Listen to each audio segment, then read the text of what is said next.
1, 2.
Welcome into Bad Boy MCs from Belfast. It's Rare Witch and Disgrace of the Waking Android. Big 'em up in the chats right now.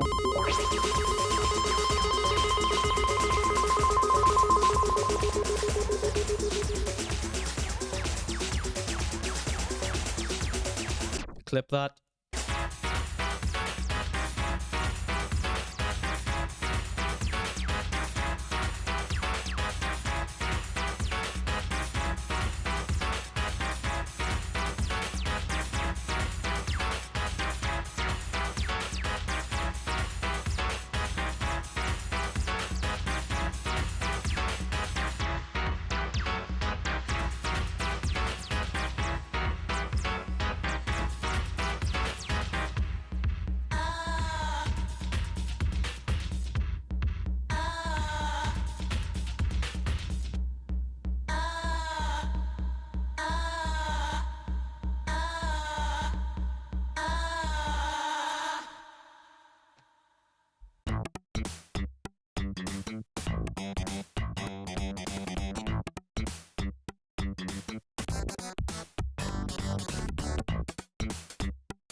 rent or buy a video, you need to know that the film you choose is suitable for the audience at home. To help you understand what the film is like, you may look at the certificate it has been given. This film has been classified a PG. This stands for potential gratification. Films with violence, sex, and drugs may be too arousing for a teenager. It means that parents may wish to check the film before showing it to their children. If it's an action film, it might contain bloody violence. If it's romantic, it might have some sexy scenes or very brief nudity and or sexual swearing. Video certificates are there to give you a chance to make the right choice. Thanks for listening.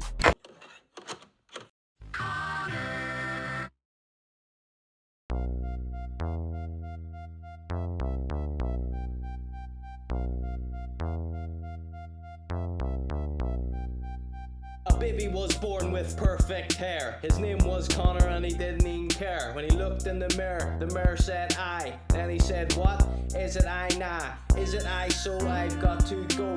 Press the button and start the show. Give me 2 secs while I blow my nose, clear my throat and pick my hole. You're now tuned into the Conor Gillespie Show.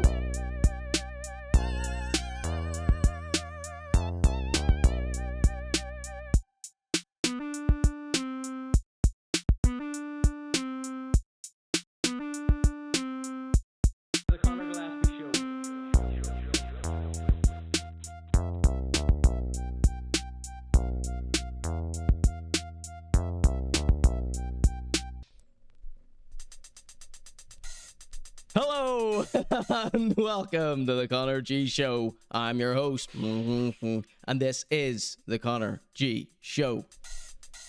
Welcome in everybody in this scorcher of a Wednesday night. And you have 0 reasons to be dismal this evening because the Conor G Show is here. Wednesday is the new Friday.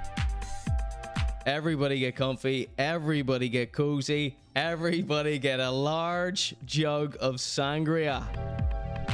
I hope you've got your swimming trunks on and your feet in a paddling pool. Welcome in, welcome in. We got Rare Witch, Rob, Dougie Mio, Raw 1210, Waking Android. Right, let's get stuck into the show. I've got so much stuff for you, and you are going to want to hear what is coming up tonight. We've got some art at the start from RMS Art.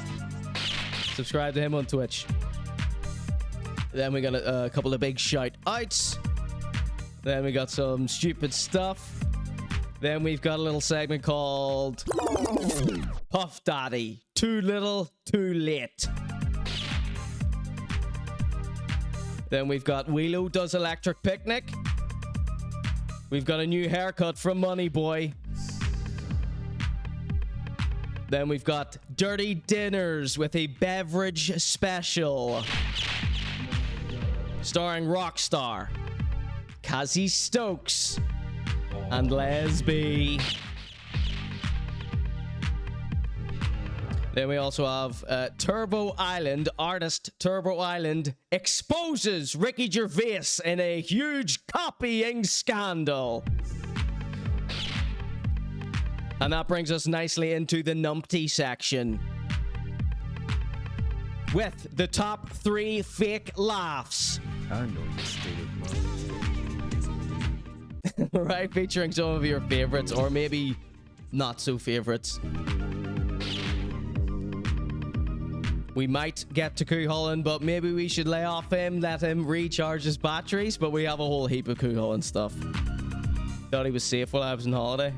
Well, he was. He is. Then we have the big story of this evening.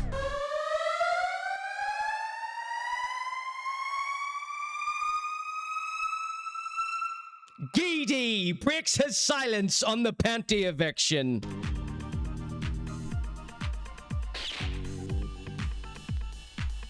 Then, if we have time and if we're feeling comfortable and we still have energy, why not have a little M.R nightcap, okay? He's dropped a new freestyle. He met Sean Paul. I believe he met a couple of other big A-listers. Whoever swings by Shappy or whatever, Sheerness, they just get him to fill in for them. Fill in as the opener, right?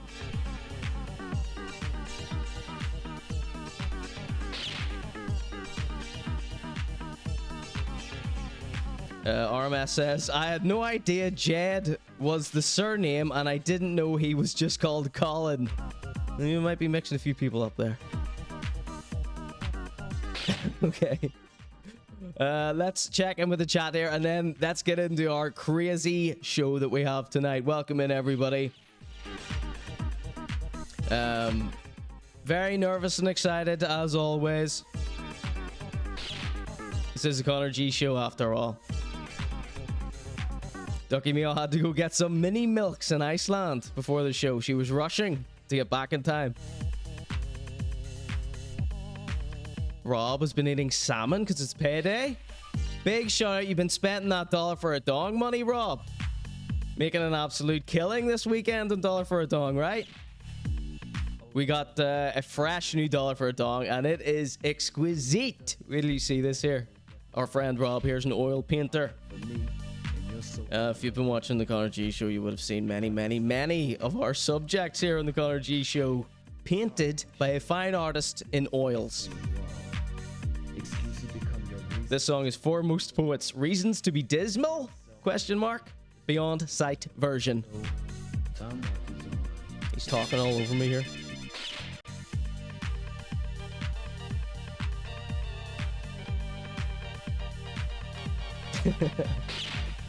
Rarewitch says, I'm eating sardines, pure skin till tomorrow, haha. Ducky Meow says, there's about 20 lasagna in the freezer. Yeah, they're stacking up. Can you not take a hint? He doesn't like the damn lasagna. And it took me to say it. Sorry. Take a hint. He says he's afraid to go into the fridge. All right, let's get on with the show here. Any good bits of gossip here that we need to know about before we get into my ones? Let's see. Looking forward to the numpty section, says Ducky Meow. It is chock-a-block. You probably provided me with half of it.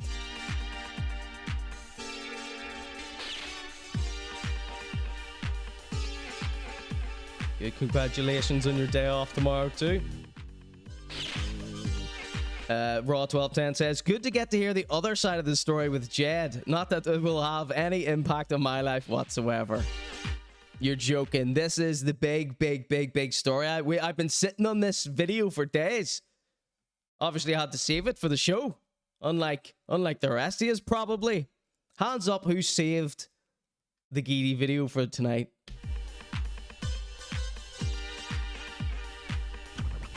Speaking of Geady and Jed, you want? Oh, I'm getting dogs abuse on TikTok. They hate me on TikTok. So maybe I'll post a few of the TikTok comments on my Instagram story in the coming week, perhaps. Go subscribe to my YouTube channel, youtube.com/ConorGillespie, for some of the backstory and lore on all these subjects we're talking about tonight.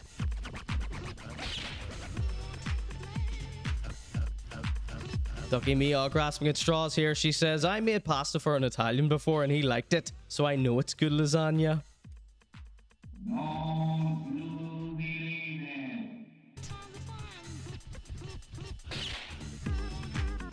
Alright, save your remarks for dirty dinners, okay? Alright, let's come on over here and let me show you this artwork. Of course, I've got a little board here. I can do drawings on this. I've got a bunch of hilarious little channel redeems. Why don't we use some that we never use tonight?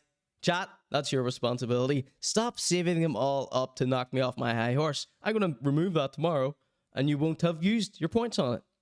Okay?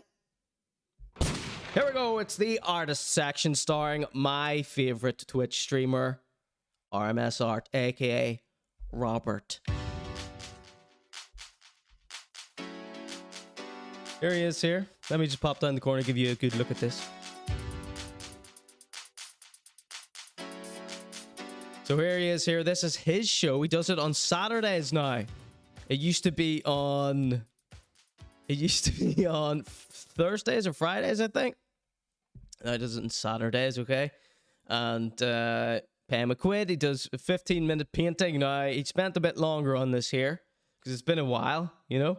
I paid $1 $1 for this. £1 or whatever the conversion rate is. So maybe it was less, maybe it was more.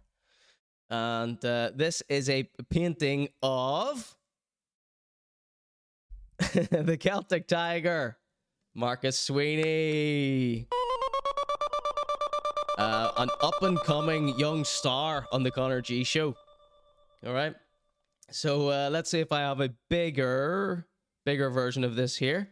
And we have another painting. If we get on to, you know his name, Coo Holland. If we get on to him tonight, you'll see another painting from our friend Rob here. So check this out. Here's a bit of a close-up from the one we just saw there. Let's just tidy this little shot up here. There it is. Isn't that stunning? And let's get the original up here for an old-fashioned side B. An old-fashioned side B side. Okay, before I reveal, let me just... Let's go into Tools here. Adjust color. Let's turn the contrast up just a pinch, Let's go mental here. It's the saturation we want, right? Let's get this full effect here. That seems okay to me. And let's just add a touch of sharpness. Don't worry, this isn't the final copy. He always scans them and gives you a high-res version of that. High-res scan. But this is also good enough for my television program. Here we go. Here's the side-by-side so we can all judge how good of a painter Rob is in a very short space of time for $1.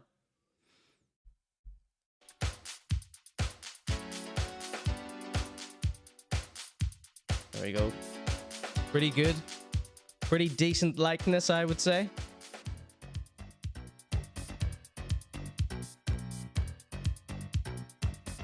It was, let's see, Rob says this one took him an hour. It's a bit of a caricature, says Rob, the artist. So I hope Marcus likes this. It is a bit of a funny snapshot we've taken of him, but I believe this man is more comfortable in his looks, so something like this wouldn't bother him whatsoever. He might even buy the painting. Lord knows he can afford it. Yes, it is a very exaggerated face, Rob. You did a good job. Alright, what's the point in doing a painting of anything if it's not exaggerated? You might as well just take a goddamn photograph, right? This is the ConorGShow. Alright, I got a big shout out here. I want to give another artist a big shout out here. Some of you in the chat might know this guy personally. I've given him a couple of shout outs here. I don't really know him that well. Just from being in the party scene when I was like 17 to 20 something. And he goes by the moniker. He goes by the freaky moniker Fluid Haunts. Oh, I was going to make the beat drop there, but then it's trying to force me to sign in, you know.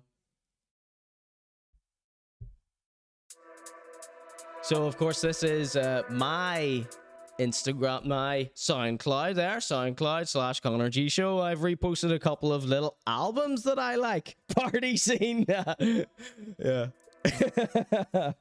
Roto Up 10, have you heard of this guy, Fluid Haunts? He's a jungleoid from Belfast.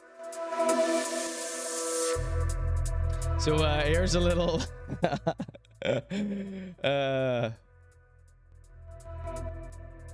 signing in is DJing. Forgot to give you that tip, says Raw1210. Yes, I'm in a private group chat with England's top DJs, and they're all giving me DJ advice.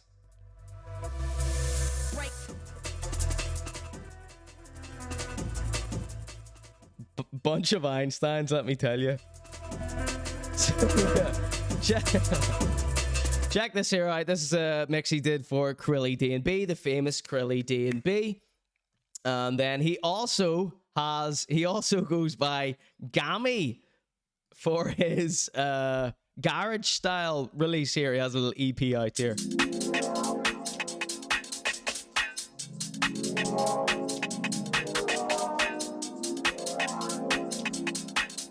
So go check those two projects out, and yeah, I guarantee you're gonna love them. There's a great little Sinead O'Connor drop in here. Might be one of his. I'm not sure, but he has some new jungle stuff coming out soon. So check out that mix. Check out that garage selectionio.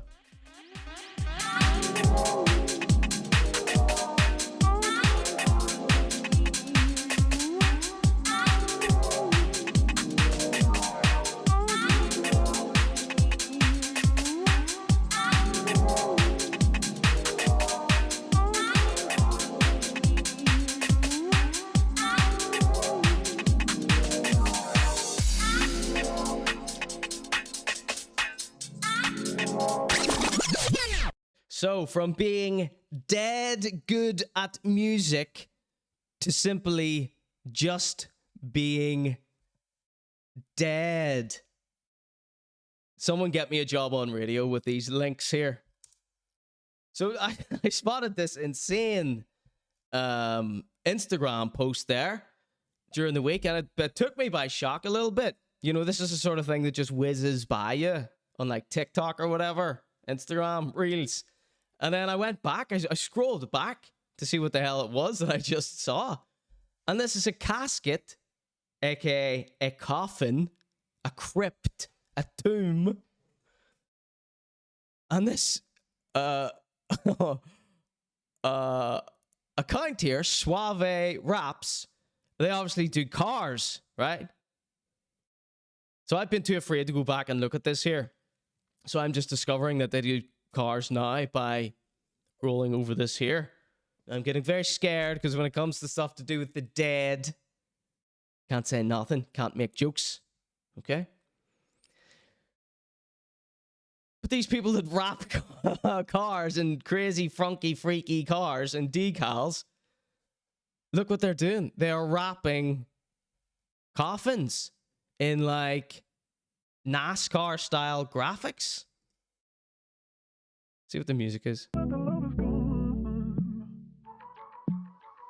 So look at this quote here. The Lord is close to the brokenhearted. He rescues those whose spirits are crushed. So, I mean, it's like a Chief Keef album or mixtape cover or whatever. And look, they give his real name and then they put his nickname underneath. La Murder.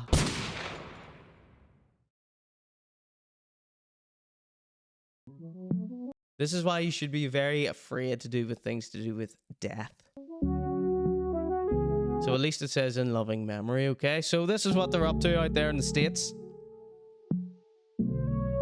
So if I ever pass away and I am placed into a coffin, please, now you all as my witness here, please, please, please do not use this font.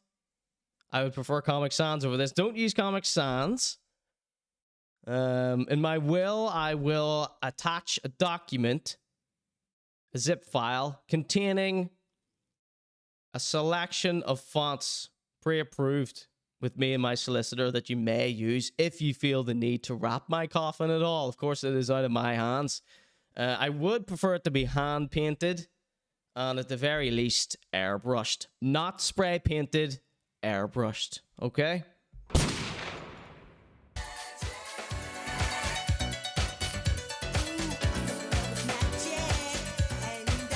Tasteful coffin fonts. Yeah, papyrus.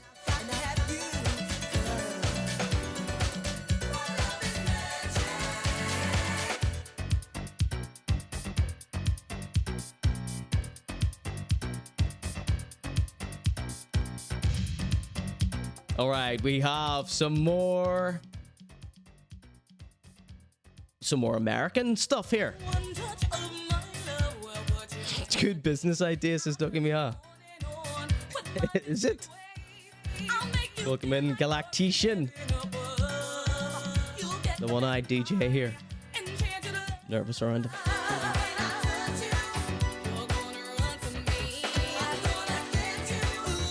song is My Love Is Magic, the club mix.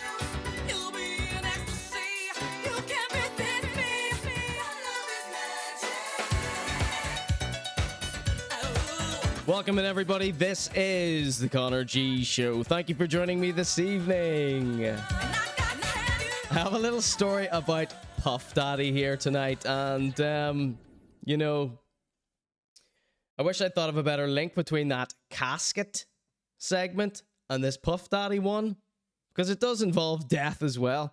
So I saw a brand new piece of info come out about Puff Daddy today. Some of the younger viewers may not know who I'm talking about, but he's known as P. Diddy, or Diddy, I believe. He just goes by Diddy now.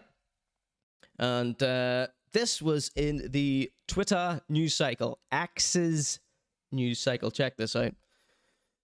So the Daily Loud reports, breaking, Diddy gives multiple artists on Bad Boy Records their publishing rights, including Mace, Faith Evans, The Lox, 112, or the 112, or the 112, the Notorious B.I.G.'s estate, so he didn't get to enjoy it while he was alive, and others.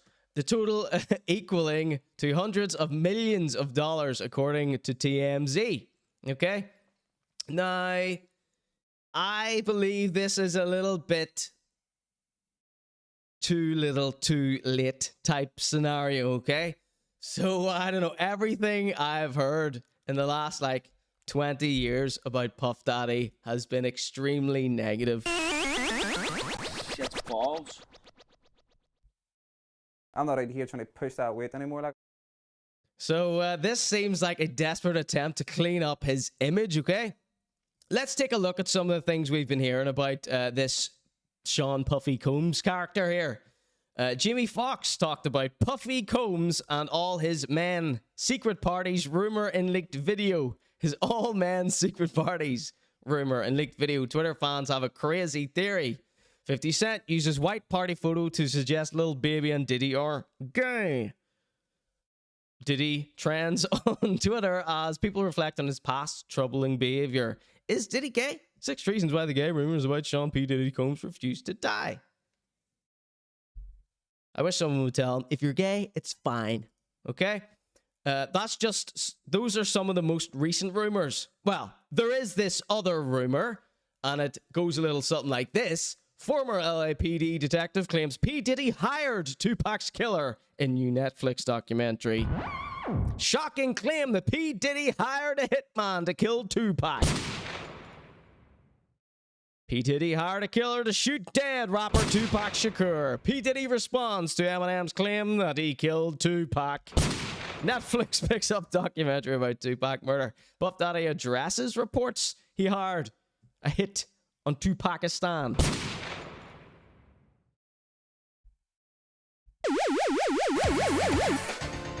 That's too little, too late, Puffy, and giving back some people some money will not rectify this. The little picture you have painted for yourself.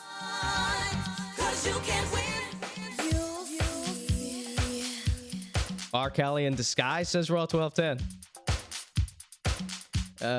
RMS Art says, I want my coffin painted in that paint. Painted in that paint. That is so black, light cannot escape from it. And lit by strobes with Bach blaring out. That is awesome, Rob. I will do everything in my power to try and see that happens for you. I'm screenshotting this. I will hand it to a lawyer when the time comes. A solicitor. Galactician Cyclops says they all still had royalty payouts before this. Taking the side of Puff Daddy, the murdering mogul.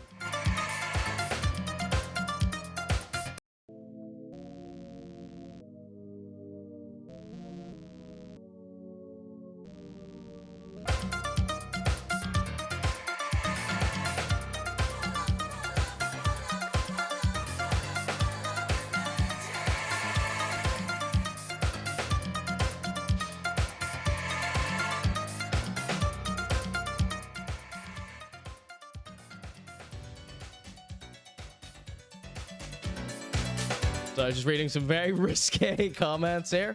Just trying to be very careful. Galactician doesn't believe any of the rumors about Sean Puffy Combs here. And none of them have been proven in court. I am merely performing a comedy program here. Mr. Combs, please do not send your lawyers after me. Well, I think I have a funny button here. Where's it gone?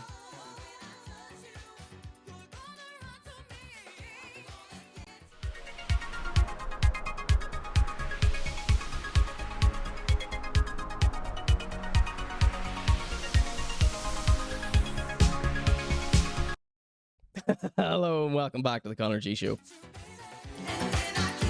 All right, let's fly through some of these quick ones before we get stuck into our heavyweights tonight.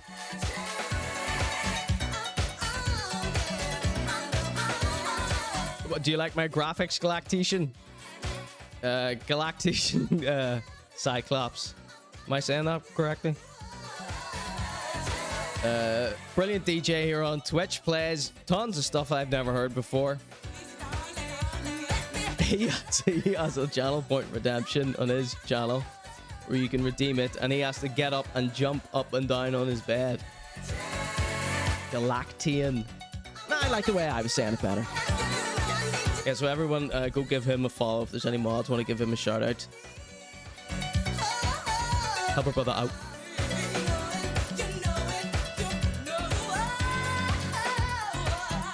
All right. So from one rapper, oh, shit.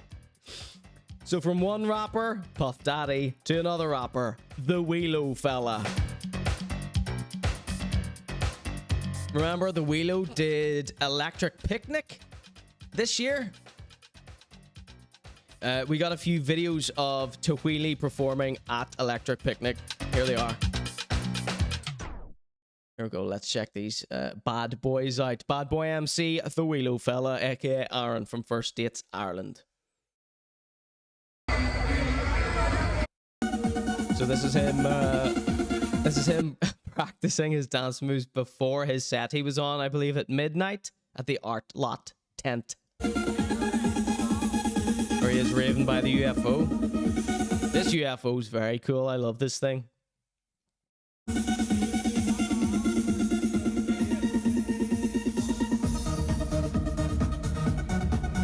So that's just a little warm up for the Whelo.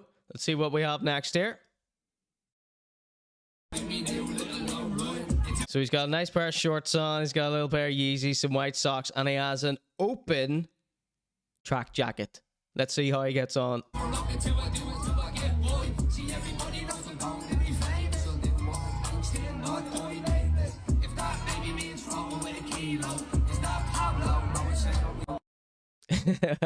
If that means floating with a kilo, is that Pablo? No, it's Senor Whelo from Dublin. Right, look how small I have this window for you. Don't worry, we'll open the next two up a bit longer. Let's just open this. Let's see how this one opens up here. There we go. This is a bit better, a bit bigger for you. You deserve more. Out of life. So you won't be bested. Gonna kill you, yes, better get detested. We on the back now, no more missing. Lost those Simpsons connection. Dublin's best, so you won't be bested. Gonna kill you, yes, better get detested. We on the back now, no more missing. A new gonna put. Packed out. So he has shedded the jacket. He has gone full topless and packed out crowd. Loving every second of it. And then he's back in the crowd there. So, what was that? Video 2. Let's see if we got a couple more here. Don't worry, we're rushing through these. We need to do some Electric Picnic coverage, right? Rare Witch was at Electric Picnic. Well done, him. Who's more famous, the Whelo or Rare Witch? Yeah, I love. He is actually singing. He is actually singing. The song's playing in the background, but he is actually belting it out. Disgrace, what do you think? You're very hard on this. He's rapping over himself. I hate that. See, I knew one of these was going to pipe up. It was Ducky me, huh? These ones think they own hip-hop. Si, senor. They love him.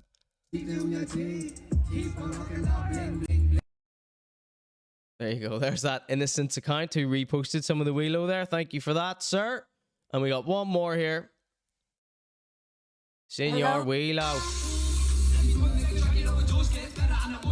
So what do you think? What do you think of these songs, Galactican?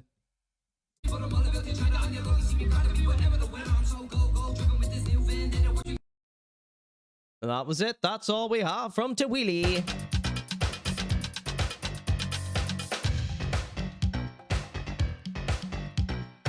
All right, we got a brand new haircut from Money Boy. I think you're going to like it. All right, so from the Whelo fella to the Money Boy. One rapper with a haircut to another rapper with a haircut. I think you're going to like it. Wait till you hear the word he says here. Okay, right. I've got something I've got a game I want you to play here, chat. I want everyone. I'm gonna give you 10 seconds after I put this image on the screen, okay? And I want you to put the first word that pops into your head, okay? And then we're gonna see what he says, okay? Let's see.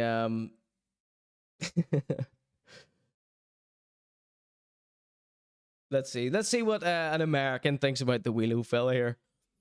Hold on. Disgrace says it's brutal singing over yourself on stage. Sorry, we're rewinding here. Do a little rewind. I always rush away on the chat. Don't worry, I'll redo my little announcement game thing. Disgrace says it's brutal doing that. Sounds so bad.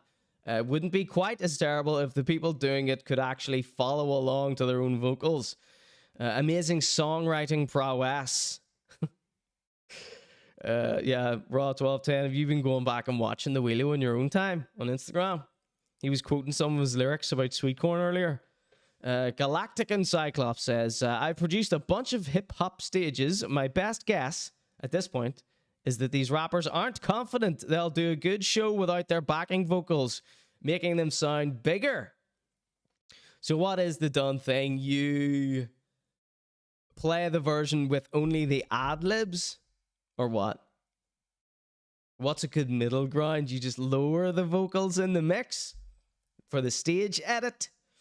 Galactican says, I wouldn't go see Whelo on purpose. I would.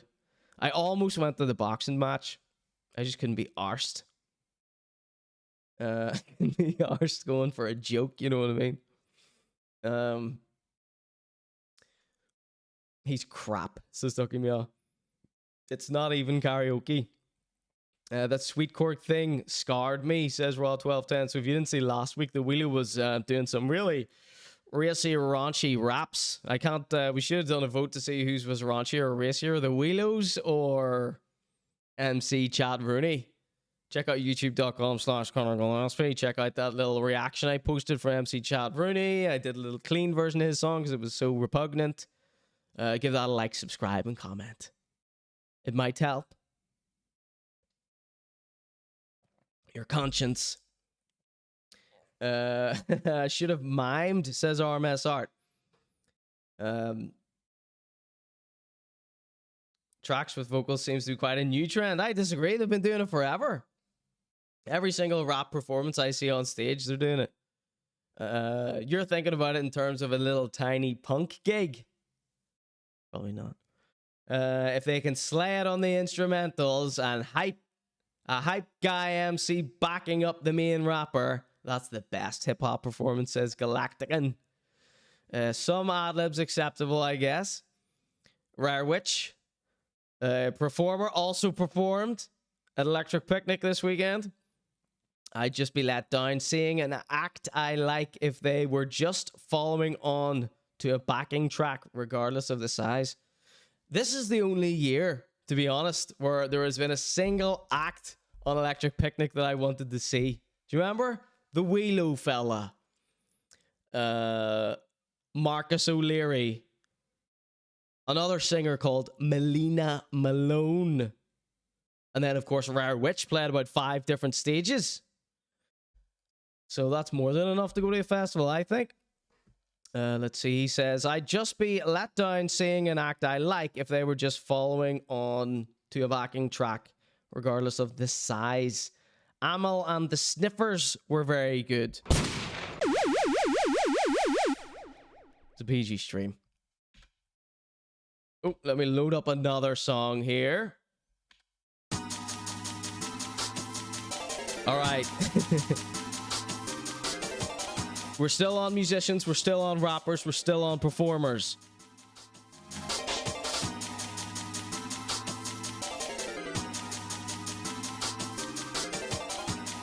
Who remembers Moneyboy, German rapper of Dre Den Swag auf fame? He's back with a new haircut, and I can't wait for you all to see it. Now, I'm going to give you 10 seconds after putting the image up on screen. Get your thumbs ready. I want everybody to write the first word that comes into their head when they see this image. And I want to see if anybody gets the right word. There is a right word, okay? So, is everybody ready? 5, 4, 3, 2, 1. It's Money Boy. Write the word in the chat that pops into your head instantly.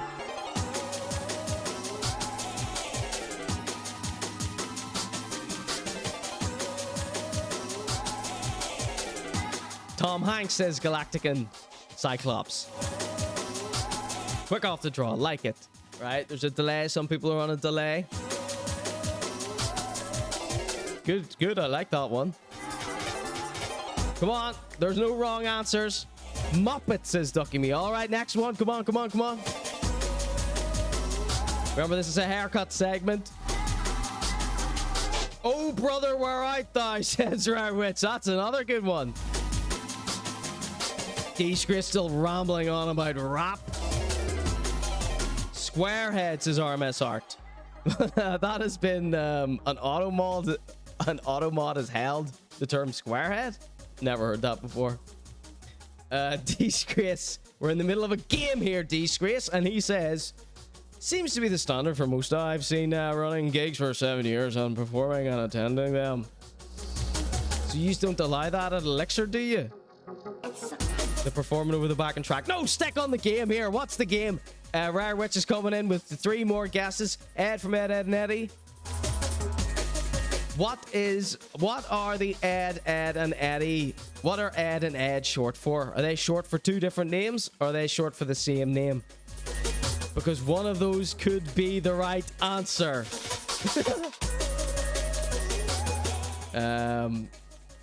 Disgrace's replies. Doesn't want to be rude. He's in the middle of the conversation in the chat there. I wanted to finish that before taking part in my game. All Edward says Ducky Me all. What a tragedy that is. All right, we got a few more seconds left. Buttered toast. Buttered toast says Rare Witch. All right, everybody, y'all have your votes in. All right. Here we go. Brand new haircut. Let's see what he has to say about it. Der Boy mit dem Edgar Cut. Mit dem nice Taper Fade. You dig? Der Boy mit dem Edgar Cut. Mit dem nice Taper Fade. You dig? Can anybody hear what the word is now? Der Boy mit dem Edgar Cut. Mit dem nice Taper Fade. You dig? Your boy with the Edgar cut. The word was Edgar. Now, the second before he said that, as soon as it popped up, I thought, oh, Money Boy. Just the word Edgar flew into my mind. Edgar, yes, of course.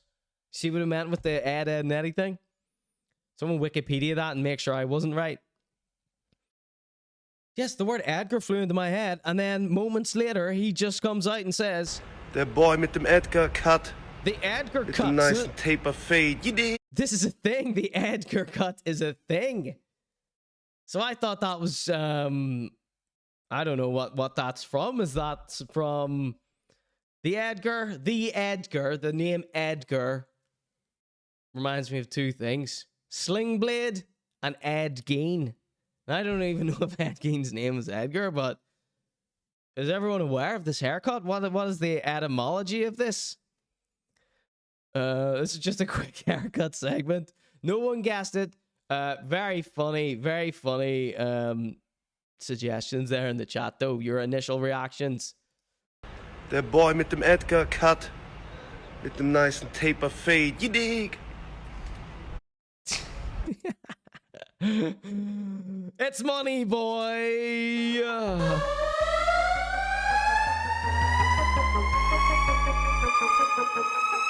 Ladies and gentlemen, this is the Conor G Show. Coming up, we have for you tonight Dirty Dinner starring Rockstar, Cassie Stokes, and Les B. Followed by Turbo Island exposes Ricky Gervais in extreme copying fraud. And the Numpty section, the top 3 fake laughs. Featuring some freakazoids you may know. A backlog of Cool Holland promos. And Geady breaks his silence on the PENTY eviction. Ladies and gentlemen, I will be back very shortly. Do not go anywhere. And when we return, all those amazing things that I have just suggested. All right, be back in a minute. Do not go anywhere. I'm serious. We're going to have some fun tonight.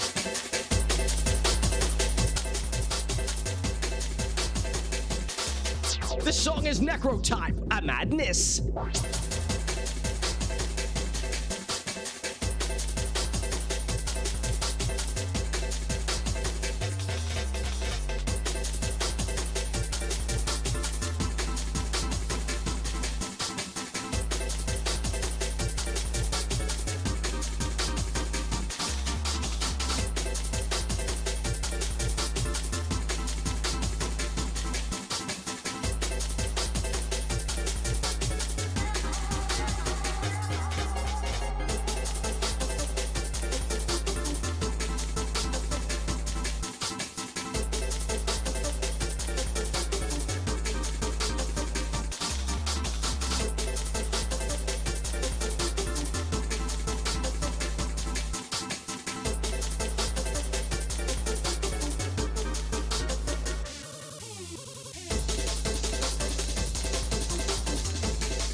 Welcome back to the Conor G Show. I'm your host, and this is the Conor G Show.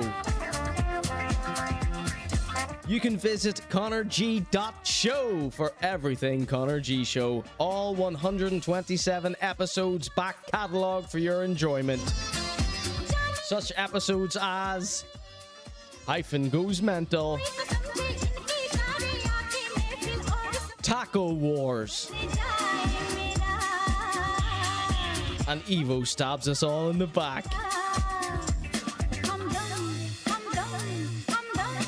Of course, you can view a large selection of the archive on youtube.com/@ConorGShow and see clips at youtube.com/ConorGillespie.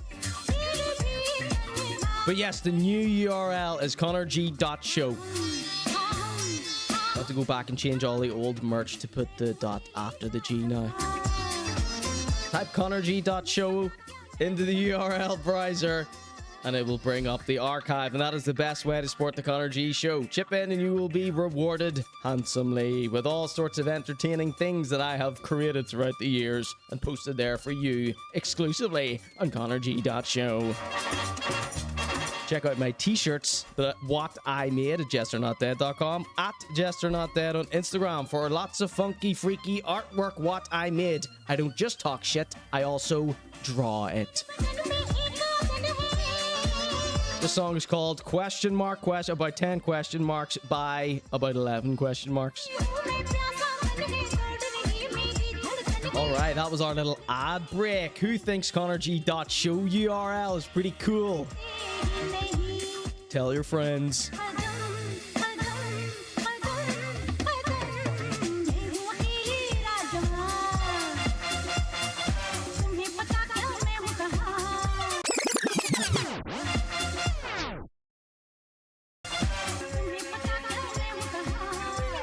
Tried to do an epic mix there, but it was a fail. Dirty dinners, these are dirty dinners. It's Dirty Dinners. What were you thinking? And this is a beverage special, but I had an extra little image drop into my lap before we get into the beverage cast here. And we have a big link up. You know, I love a big link up. And we got one of the biggest links up since Harry met Sally, or Adam met Eve, or RMS Art met the Conor G Show. Here is Bahey with Marcus O'Leary. There was a murder. Fix your shots, your wrist, and that next time you won't be rigid. Just two of Dirty Dinner specifically's biggest rivals. My rivals. No, this is all made up nonsense, by the way. But yes, two of Dirty Dinner's biggest subjects have teamed up for one hell of a sweaty chime in by the looks of it. All right, so big shout outs to Bahey or Bahey. Let the people decide. And Marquise O'Leary, brand new brand director for Lovin Dublin. Maybe let's do a quick check-in with Lovin Dublin to see how many changes he has made over there in his new role. Do you remember we covered his big job announcement here? Lovin Dublin. Let's see, maybe I've been blocked. Maybe not though. I'm still allowed to look at Lovin Dublin, surely. The food looks taken. What were you thinking? So, what do we think here? So, here's the old style. Is this new? Is this the new style? Let's click on this new one. Let's just see what we are being offered. He is the new brand director. Let's see where this brand's going, because this stuff looks very shitty. All right, this is bound to be the new one. 1 hour ago, okay? Brand new content from Lovin Dublin. Okay, this is good. We'll give it a plug. If it's shit, we'll be on our way. Have you been to the flea market in Phibsborough? No, but I will now. Are we going to see some good content? Is this going to be good content from Lovin Dublin that ruins my show? If your stuff for plans this, I'm going to read it in Marcus. This is the voice that I do for Marcus, okay? Oh yeah, Lovin Dublin says Galactic and Cyclop. Fleas for dinner, says Rob. If you're scratching at the mention of fleas, why not visit the biggest flea market in Ireland? There's a bit of something for everyone here with vintage clothing, speaking of fleas, art, furniture, and plenty more. The market is both indoors and outdoors, which is ideal for our unpredictable weather. It's boiling right now. Can you tell how hot I am?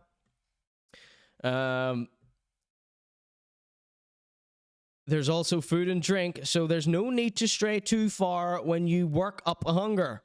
Although there are some excellent food and drink options, just a short jump, hop, and skip away. We're looking at you two boys brewing each yard. Kelly's Yard, Phibsborough. Okay, all right. The caption seems fine. I'm not annoyed at all. I feel no sense of annoyment here. Okay? This could be good. This maybe Marcus is turning over a new leaf, and I will become groveling to him. Okay. Let's do a vote. Let's do a vote in the chat. Okay. Will this be fire or will this be shite? Let's see. Time you ask permission when you wanna use the kitchen. Dirty, dirty dinners. These are dirty, dirty dinners. Dirty, dirty dinners. Okay, so is this video going to be a good video or is it going to be Marcus level? Dirty, dirty. Press 1 for good, 2 for bad. We'll check in. I'll pop it up on the screen after the video, okay? But now Okay, so far I've managed to unmute. And I've missed half of this. I assume it might be word for word what's in the caption. That's a 2 from Airwitch, a 2 from RMS Art. I like wee markets like this. The vid might be keek though. No, this is going to be good. That Marcus there. Have you been to Phibsborough? Kelly's Yard, Phibsborough. Happens on the second Sunday of the month. I'll be down there next time. That was it. Okay, very short, very clean though. I have no complaints. Cowshed vibes. Let's not slag off the market itself. Okay? Maybe it was a cowshed. Right, so there's nothing wrong with the video. Right? It's just there's like there's like nothing to it. It has been edited, and it has been edited. Okay, this font, I approve of this font. That is rubbish, says RMS Art. I approve of this font. Okay? It's just filmed on someone's phone, but you know, if I was to hire a brand director, maybe the brand director isn't in the video department. Why would he be? His video skills are terrible. So maybe he has nothing to do with this. Dry, says Tucky Mia. It doesn't make me want to go. I already want to go because I like flea markets. The bare minimum. Is this Marcus here? Or just someone that looks like him from Side Proof? Alright, guys, look how many chances I'm giving this to dazzle me. I'm not trying to think of bad things. Have you seen my TikToks? Everyone thinks I'm like a crazy psycho. Everyone thinks I'm that, you know, that negative about everything. I'm not right, guys.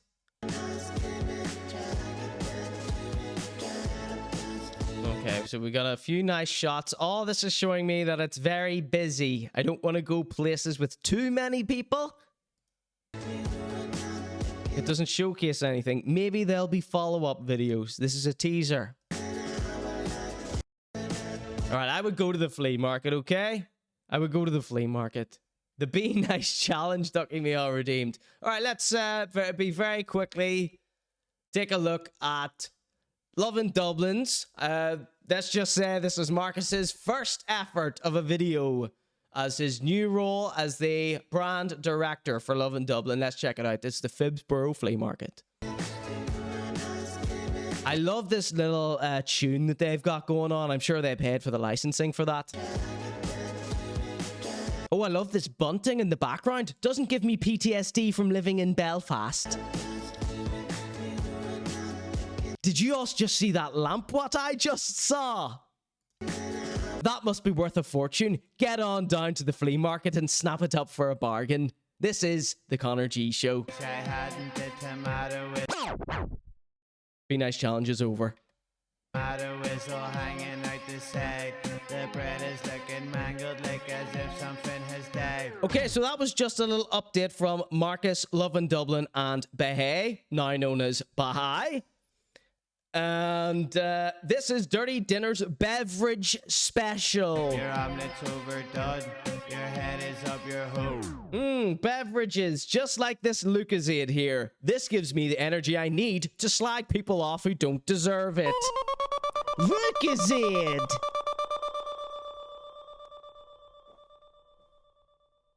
I saw your Caesar salad trying to escape the bone. What would a beverage segment be without a few burps? Okay. You're gonna love this. Rockstar. Famous rapper Rockstar. I've been getting some very negative comments about Rockstar on my TikToks. One guy wants me to cover Rockstar on the show. He's been throwing all sorts of accusations at Rockstar. But I've been defending you, Rockstar, don't you worry. And this has nothing to do with that. This is just because our friend Rockstar, now you all know Rockstar, he's a Clout Diamante, okay? And a Clout Demon. Excuse me, just stifling a burp there. I am live broadcasting, of course. Wouldn't want to burp into the mic and disgrace my family. So, yes, Rockstar always does this. He always...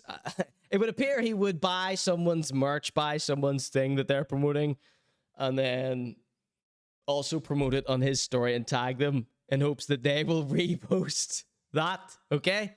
That's what it appears to me. I just like to cover his best ones. He does it all the time. It would just be me re-showing those if we showed it every time. So I just like to re-show the best ones. And this is a pretty good one, I think, because this one also includes a little promo for MC Chad Rooney of the famous Baby Cakes remix that we did last week.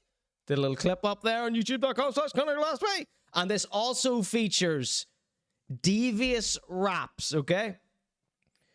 So in my mind, DeviousRaps MC Chad Rooney, and Rockstar Confidential are Raekwon, Ghostface Killer, and Method Man. 3 the mad way. All right, you know, 3 the hard way. Their album. Sorry, Ghostface Killer, Raekwon, and Method Man. That's their worst album, by the way. 3 the hard way. Has anyone heard that album? Nobody heard that album because it was terrible. They rushed it out the door for a quick buck. But I don't mean what I'm saying about Rockstar, MC, and Devious in a negative way. They are just the giant legends that conjure up this trio in my mind. Let's get the mixtape done, okay? I manifested Dirtbird and Rich mixed together, the Balaclava brothers. Now I want to see... I manifested Collie B and Rockstar together. Murderer. And now I'm manifesting MC, Devious, and Rockstar. They probably already have songs together, right? If anybody knows if they have songs together, the 3 of them, all right? They all 3 need to be on the same song. And I want to hear that connection. I want to hear a song just with them 3 on this brand new Hotbox mixtape. Is there anybody watching from Hotbox? All the people that watch from Hotbox never jump in the chat. I don't know why.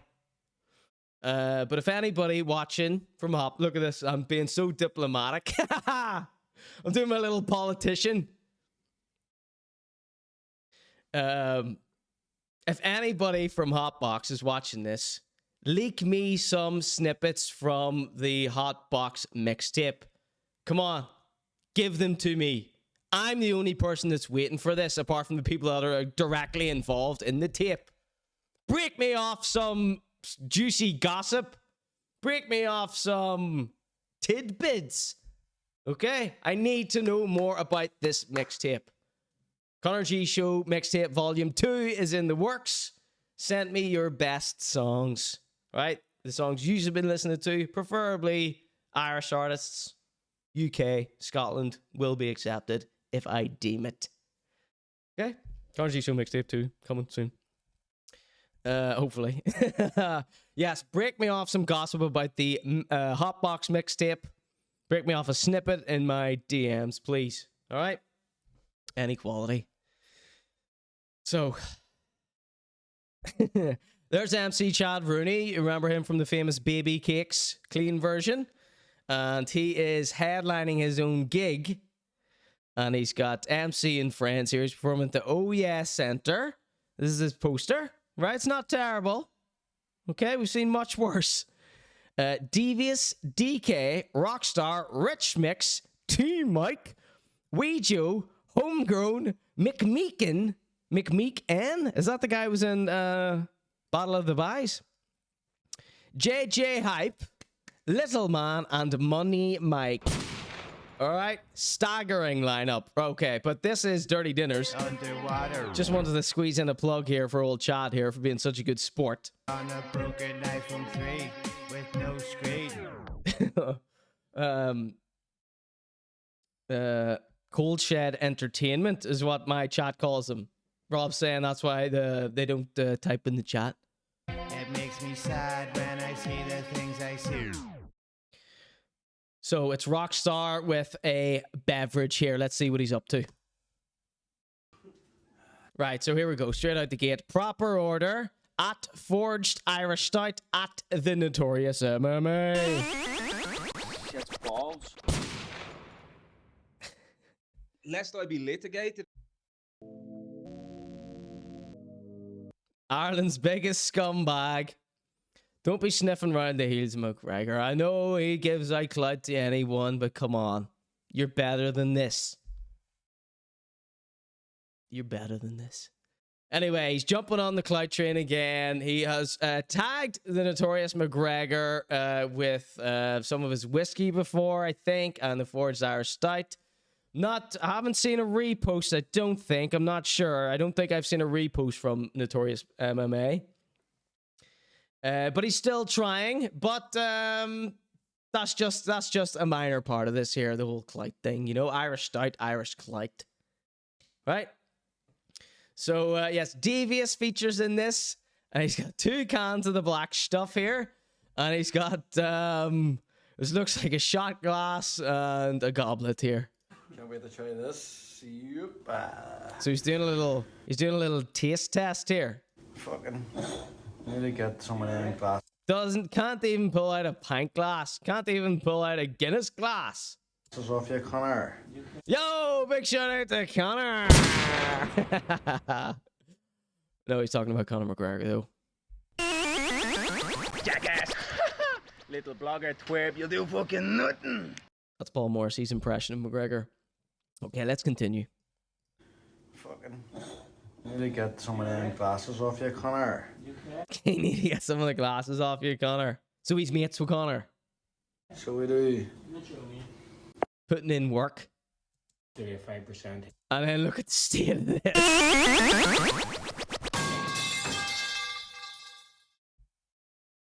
Mea culpa, yeah? Rockstar, he's hardly gonna post this. He's hardly gonna repost this, Rockstar, come on. You could have found something else to put it in, like. If you're gonna do a video in hopes it's gonna be reposted, you might as well make it look half decent. We do. Will you hear what he says to try and like make it seem a bit better than it? Because he knows it looks ridiculous. Devious knows it's ridiculous. And will you hear what he says to try and cover? 35% head, mate. What did Devious say here? Devious is appalled at this here. Listen in the background, you can hear Devious raps. 35% head, mate. Conor slap a fucking head if you see. Conor would slap the head of you if he's seen this here. No. Oh no, he didn't tag Conor in this one, but he did tag Forged Irish Stout. I don't know. It's so fucking creamy, bro. Look at that. No, Rockstar. No, he tries to like, oh, it's so creamy though. Look at that. No, Rockstar. It doesn't matter. Doesn't matter. I love how he tries to like dress it up. No, this is fine. Everything's fine. It's creamy. Oh, it's so lovely and creamy though. Conor Still repost it, please. slap a fucking head if you seen that. I don't know. It's so fucking creamy, bro. Look at that. So creamy, bro. Look at that. Rockstar. Please, mate. I always try and tell you. Look, if you don't believe I have your best interest at heart here, Rockstar, look at this here. This guy's saying Rockstar apparently sold out 5 stadiums across the USA. Well, that's something to be proud of.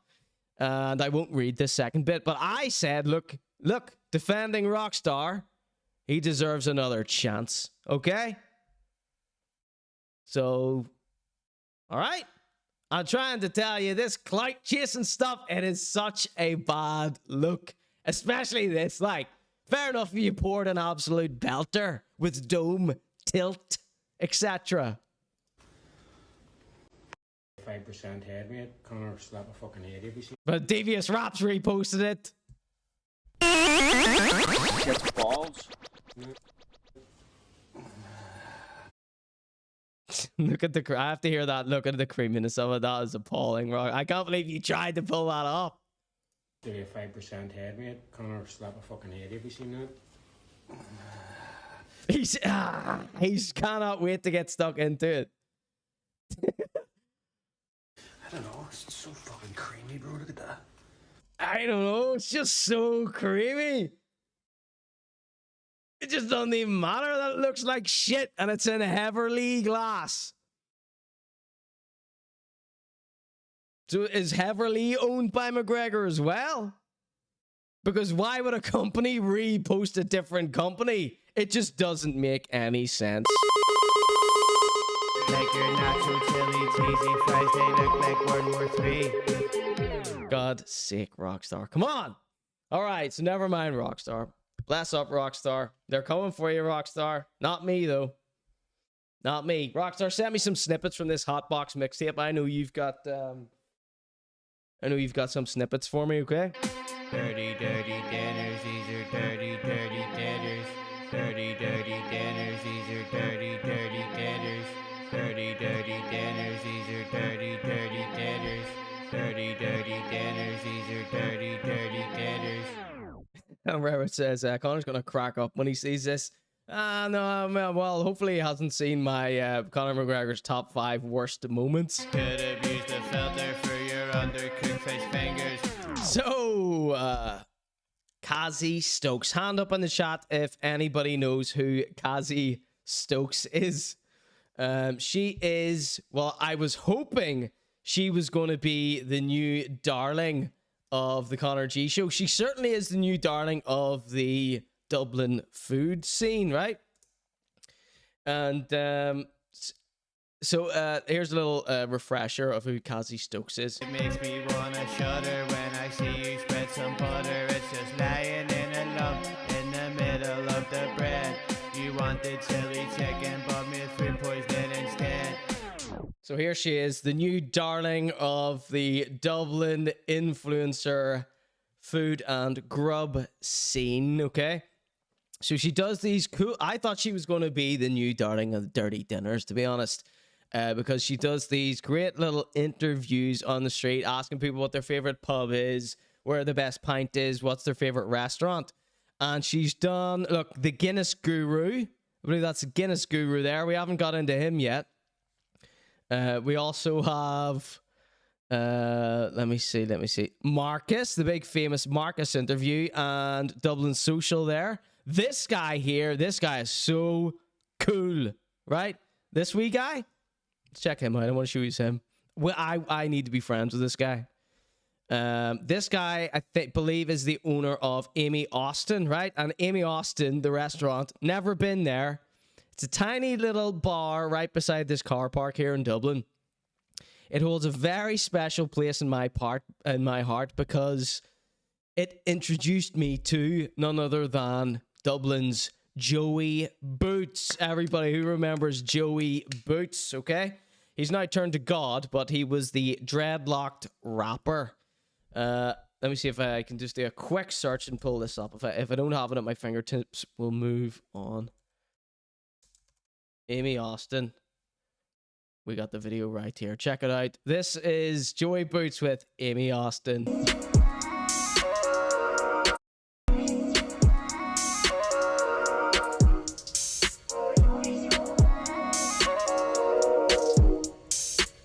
Tell my girl coming out tonight. I wanna see you in the afterlife. Here, love you in the afternoon. Yeah, you pretty little socialite. Yeah, leggy up in Boston. Have a chick on my arm and her name's Amy Austin. Amy Austin. Amy Austin.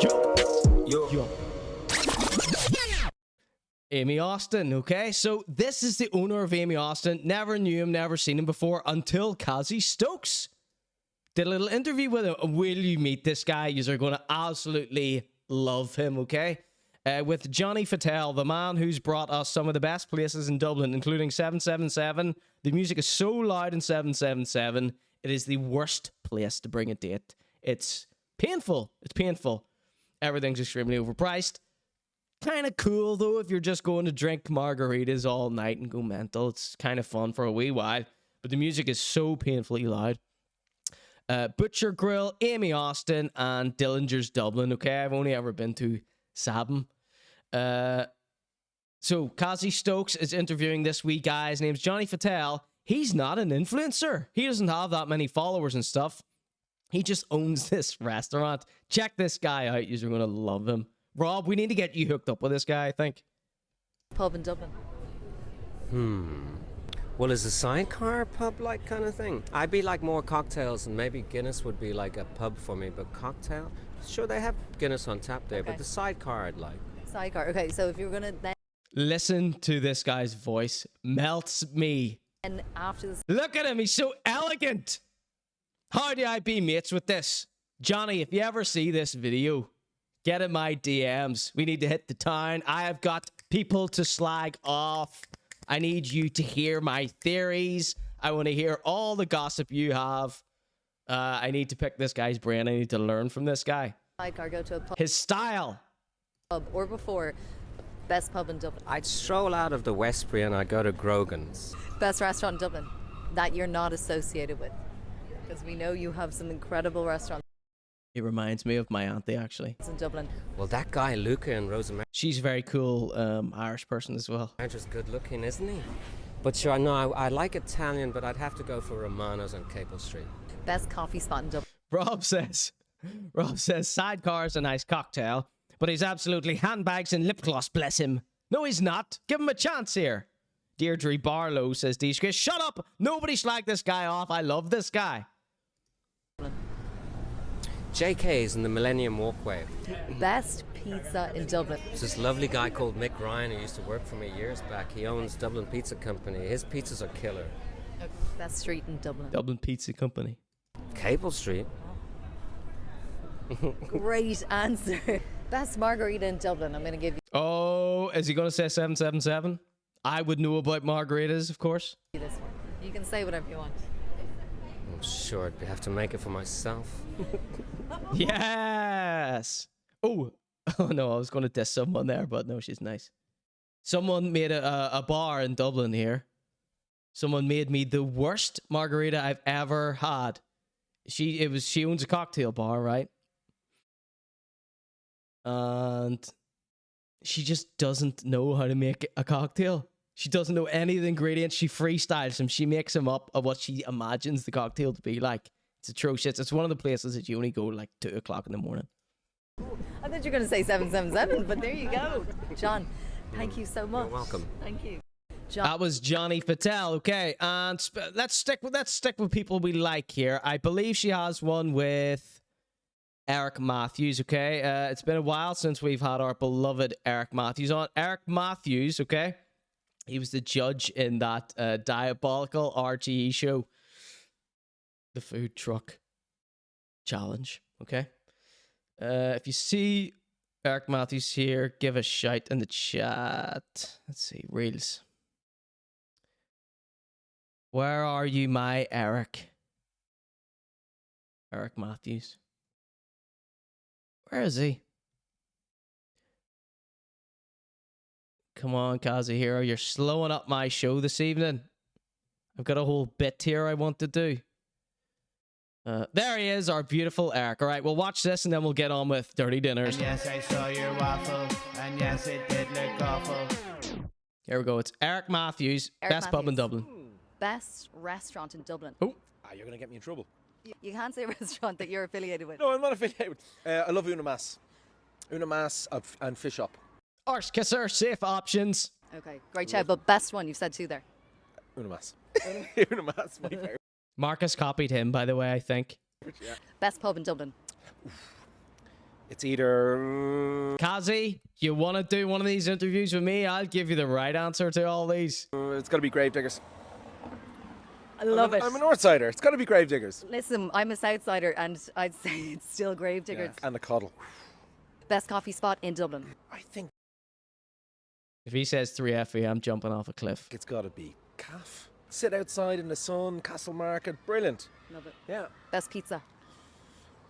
Do you know what? I had this conversation today. Okay. I like Coke Lane Pizza. Okay, best street in Dublin.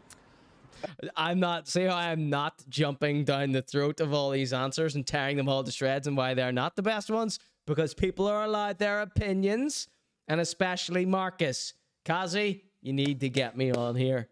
You can be my first interview. You know how many people have asked me to do an interview?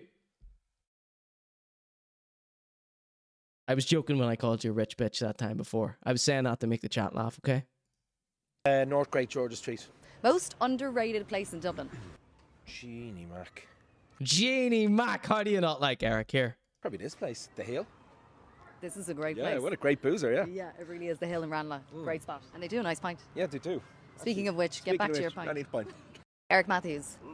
Best restaurant in... All right, so that was Cassie Stokes doing Man on the Street interviews. I love these little interviews. She's done all my favorite people here. And she's introduced me to Johnny Fatell. Is that his name? Marcus, Dublin Social. Eric Matthews. What more do you need? Behay would be a good one, actually. Look at them both in the same column here. Yeah, so Marcus does copy a lot of Eric Matthews' opinions because Eric Matthews knows food and drink, right? Like no one else. And he's a fantastic chef.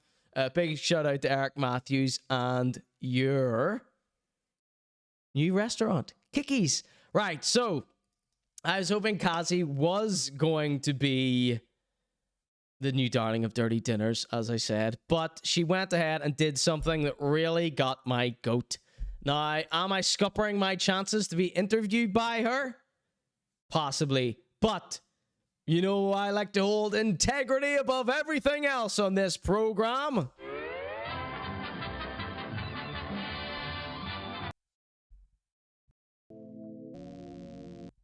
Here's something Cassie did that really wound me up. So we all agree those little interviews, good. Oops. What we're seeing here really annoyed me. I think you'll all agree with me that these are some of the best sounds.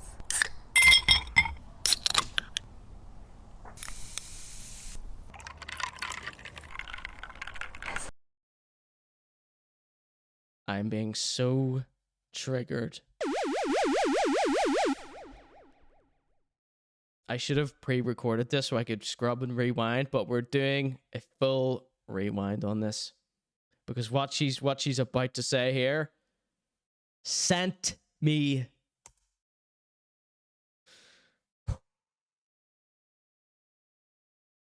Are some of the best sounds. So you just heard the setup. Here's some of the best sounds. What do we always say about the ads these influencers do? The tedious stories they have to build in order to sell things. Oh, aren't these just the best sounds?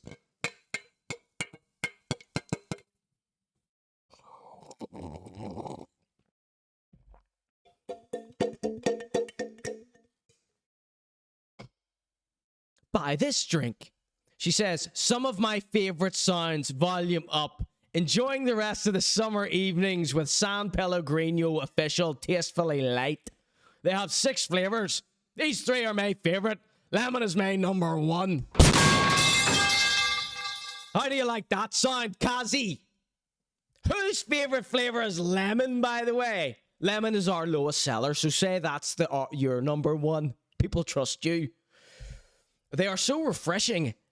What voices am I doing here? They are so refreshing and make it feel like summer all year round. Perfect for any occasion. Made with real Italian fruit juice, 100% natural, no preservatives. Add San Pellegrino sparkling drinks, hashtag a taste of Italy. Load of shit. That's just so you don't think I was doing it out there.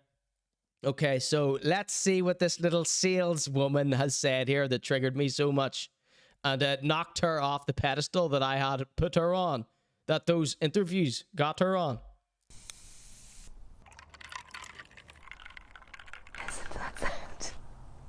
Listen to that sound. What are you going on about, Cassie? Listen to that sound. Ooh. No, Cassie. No. That sound doesn't excite anyone. No one. Oh, Cassie! Here's where Cassie was before I watched this video. Do you know where she was after I saw this little forced fake laugh? Down there. On the floor. Right? Off to the side a bit. Cassie. Can you hear me gulp?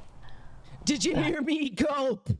Sounded more like a sound effect you popped in after. It is delicious. So there's a few summer nights left.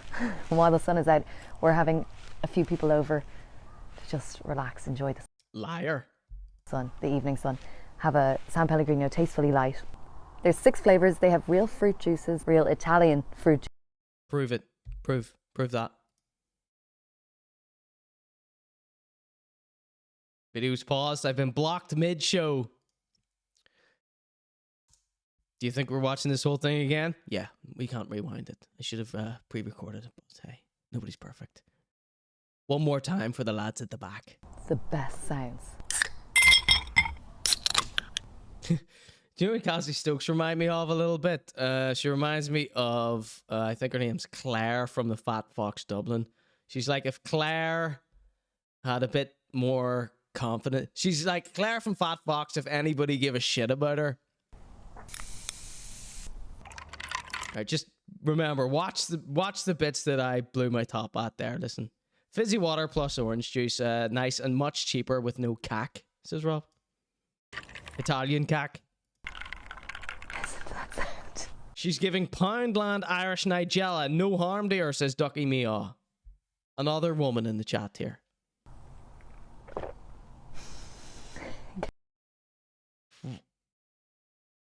Zero things happened for that reaction. But okay, you're acting. You're an actress now, Cassie. Can you hear me gulp? Did you hear me gulp? She's never given me an interview after this here. Maybe I can make it up to her. Maybe I can give her some coaching. That is delicious. So there's a few summer nights left. And while the sun is out, we're having a few people over to just relax, enjoy the sun, the evening sun. Have a San Pellegrino tastefully light. There's 6 flavors. They have real fruit juices, real Italian fruit juices in them. So the lemon, it's an Italian lemon. Prove it. And so on and so forth. They also have... Hope the brand director of San Pellegrino liked and so on and so forth. No preservatives. They're ridiculously refreshing. So nice, especially... I don't want my drinks to be ridiculous. I want them to do what it says on the tin. Energize me. I don't want a ridiculous drink. I'm a serious man. Occasion like this. These are my favorite flavors. Sorry, I'm not the demographic for this drink. Orange or the aranciata. I'm not going to say every single one of these in Italian. Or why not? Seems like the least you could do for your paycheck there, Cassie. The lemon one, love that. And then the blood... Time is money. Blood orange, also. Delicious. Stankin'.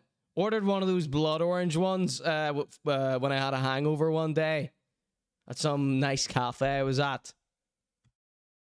Getting, you know, sausages and mushrooms and tomatoes fried for 15 quid.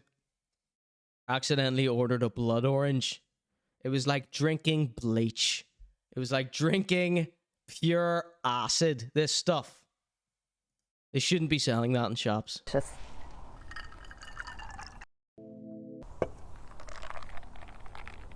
Cheers.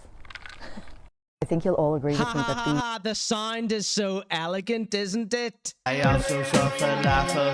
That was a debacle. I salute your optimism, but there's better food in prison.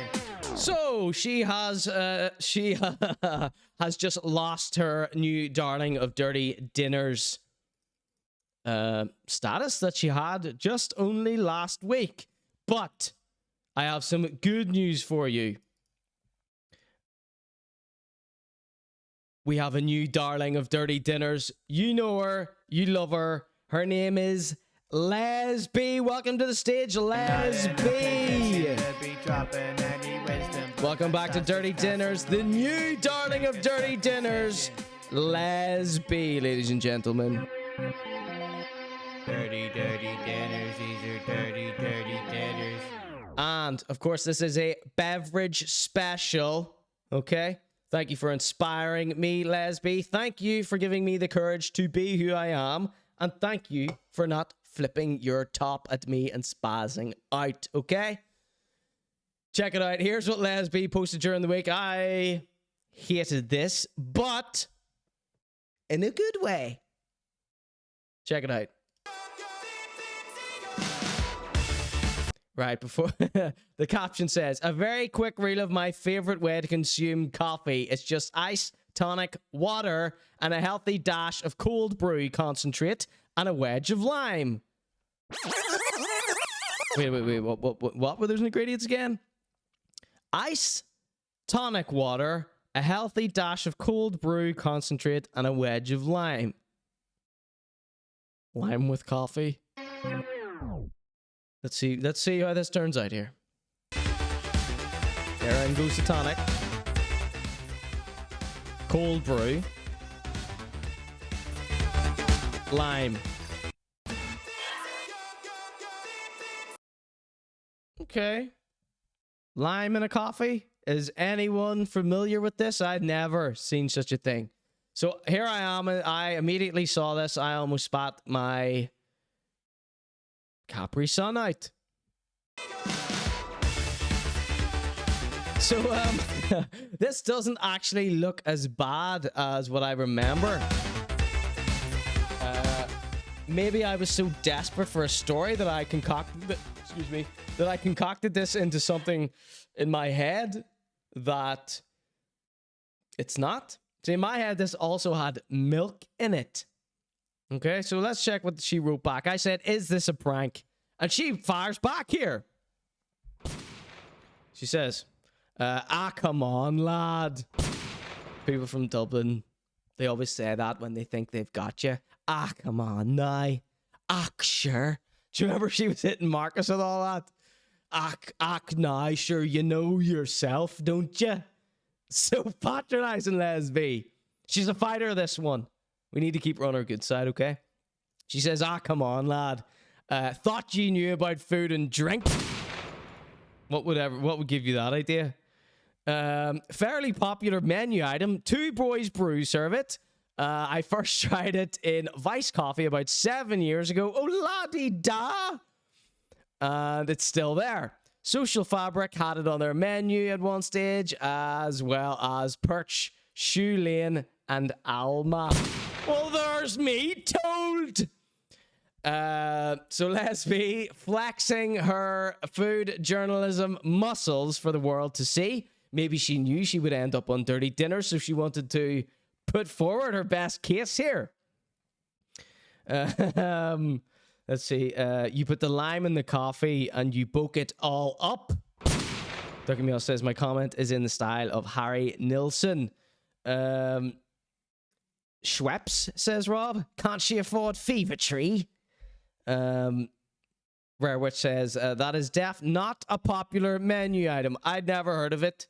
Now, the fact that there isn't milk in this one, you know, let me soften a bit, okay? But Lesby went one step further, okay? You know she likes TikTok. You know that's where she likes to get into trouble on TikTok. She tagged me on TikTok, right? She went the whole way back here. She went the whole way back here. When was this posted? 7/14? I don't know when this was posted. But she tagged me in the comments here. Espresso tonic in the wild. Get on board. So I replied saying milk and lime ? So maybe there's milk in this one. So this is a very bad one to suggest. But she wanted to prove to me that she's not mental. She didn't make the drink up. She's not like a psycho making her own cold brew cocktails. She's got the ideas. She's inspired by someone else. I got lots of requests to check this place out. It is the Little Brother Cafe of 2 Boys Brew in Phibsborough. You'll find Milo's in Drumcondra, but seating is extremely limited, so definitely expect a queue on the weekend. But you can order your food to go, and they have click and milk collect as well. We started off with an iced chai using their own chai syrup, which is gently spiced. And look, straight in, milk, lime, straight away, no mucking around. Nice and sweet. I got an espresso tonic. That's a double espresso. An espresso tonic. Over ice with a splash of tonic water and a squeeze of lime. Honestly, it's the most She didn't say milk there, it was in that one. That's a double espresso over ice with a splash of tonic, spiced and nice and sweet. I got an espresso tonic. Now this looks very suspiciously creamy, doesn't it? That's a double espresso over ice with a splash of tonic water. Takes the shakes off. Fizzy cold coffee is the second best way to drink coffee, says Google Doob. And a squeeze of lime. Honestly, it's the most refreshing way. Here, Google Doob, did you see Money Boy's new haircut? Ducky Meow, did you get me that, whatever that article was you were trying to show me? Because now Google Doob's back. Maybe we can go back to that for a second before we get into the numpty section. to enjoy caffeine. Onto the food, and this is their Avo toast. Sourdough is All topped right, with so that's all we got there. Psycho new drink. Maybe I will get one of these for the next show. I should have done it tonight, but didn't even occur to me until this very second. All right, that is the new darling of dirty dinners, Lesby. Everybody give it up for Lesby. Dirty, dirty dinners, these are dirty, dirty dinners. Dirty, dirty dinners, these are dirty, dirty dinners. Dirty, dirty dinners, these are dirty, dirty dinners. Dirty, dirty dinners, these are dirty, dirty dinners. That was Dirty Dinners. Let's see, where's my playlist here? Where's this lovely little playlist we got? All right, this is Black Eyes, Understood Sea Being. Let's see if we got any new images here in the special little private messaging box here. No, ain't got nothing. Ain't got nothing. So I was hoping we had an update on our Edgar, on our little Edgar situation there.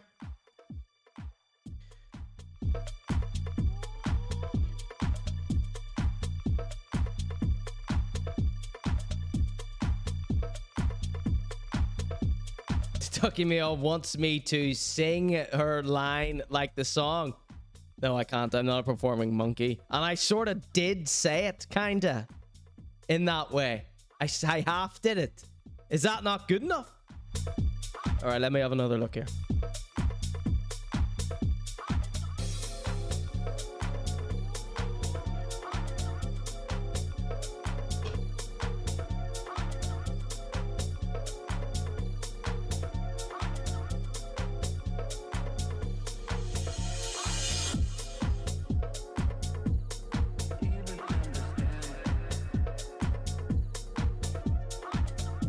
Where'd you post it? I don't see it. Instagram.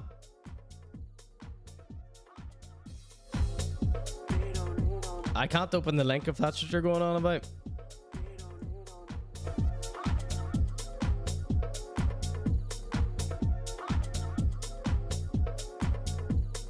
Colin, did you see the Money Boy bit?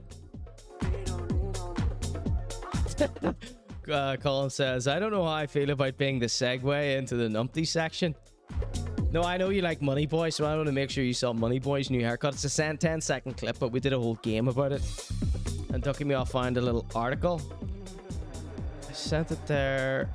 I put 2 screenshots. In my Discord or in Rob's? Discord. I don't see it.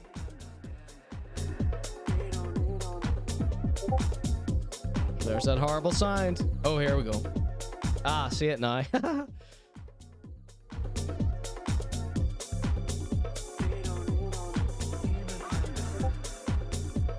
what a horrible sign. All right, I got them. Thank you so much.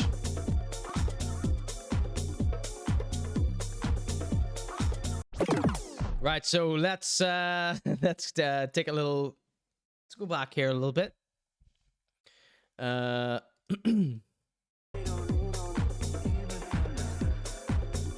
check it out. Money Boy got a new haircut. Der Boy mit dem Edgar Cut. Mit dem nice taper fade. You dig?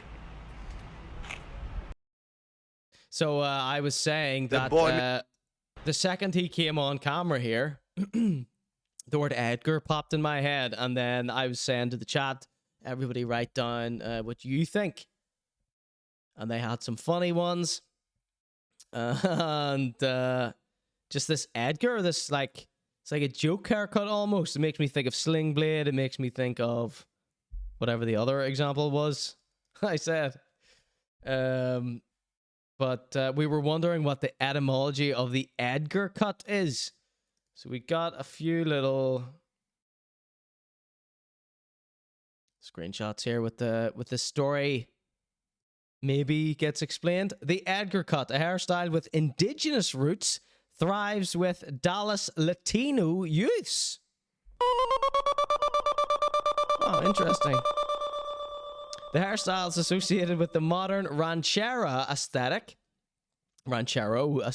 in which young people living in the US tap into ways to connect with their Mexican roots. I'm shocked by this. I thought this was a hillbilly style haircut. Let's see if there's a second part to this article.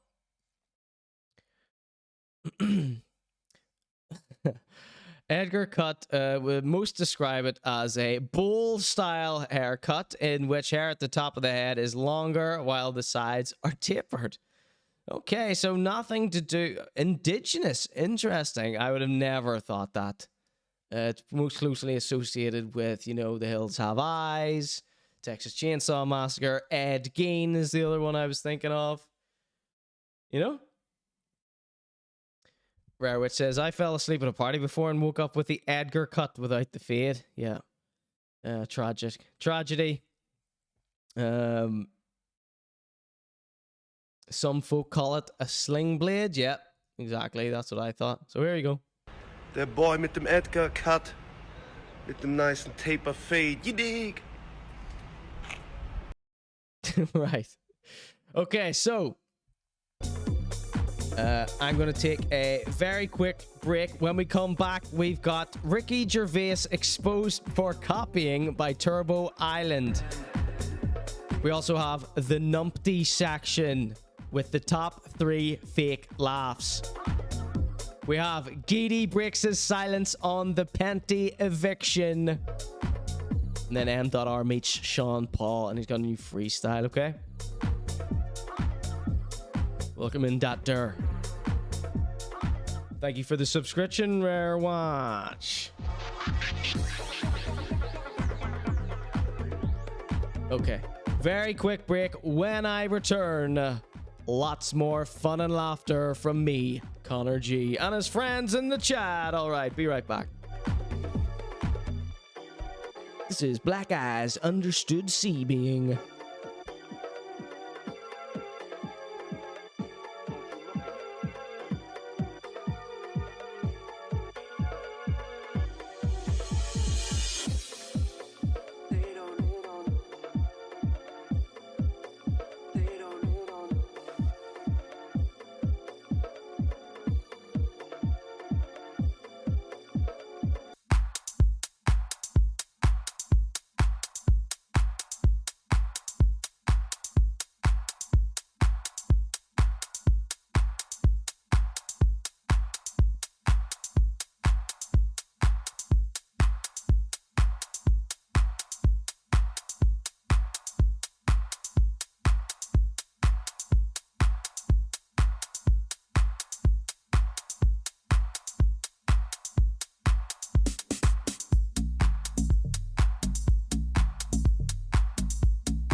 Welcome back to the Conor G Show. I am your host, and this is the goddamn Conor G.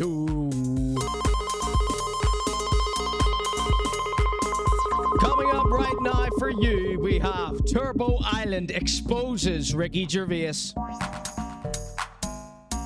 The Numpty Section, starring the top 3 fake laughs, Coo Hullen, and Geady Breaks his silence on the PENTY eviction.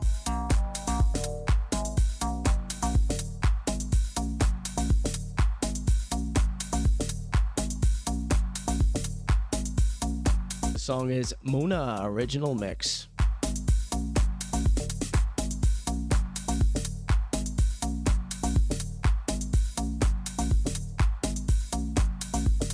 Okay, so Turbo Island is an artist from, I spotted him on Instagram. He made that shirt I have that says trust no one, and it's, you know, like a parody of the National Trust logo. He does lots and lots of like music logo mashups and stuff. Go check him out on Instagram. That is Turbo Island.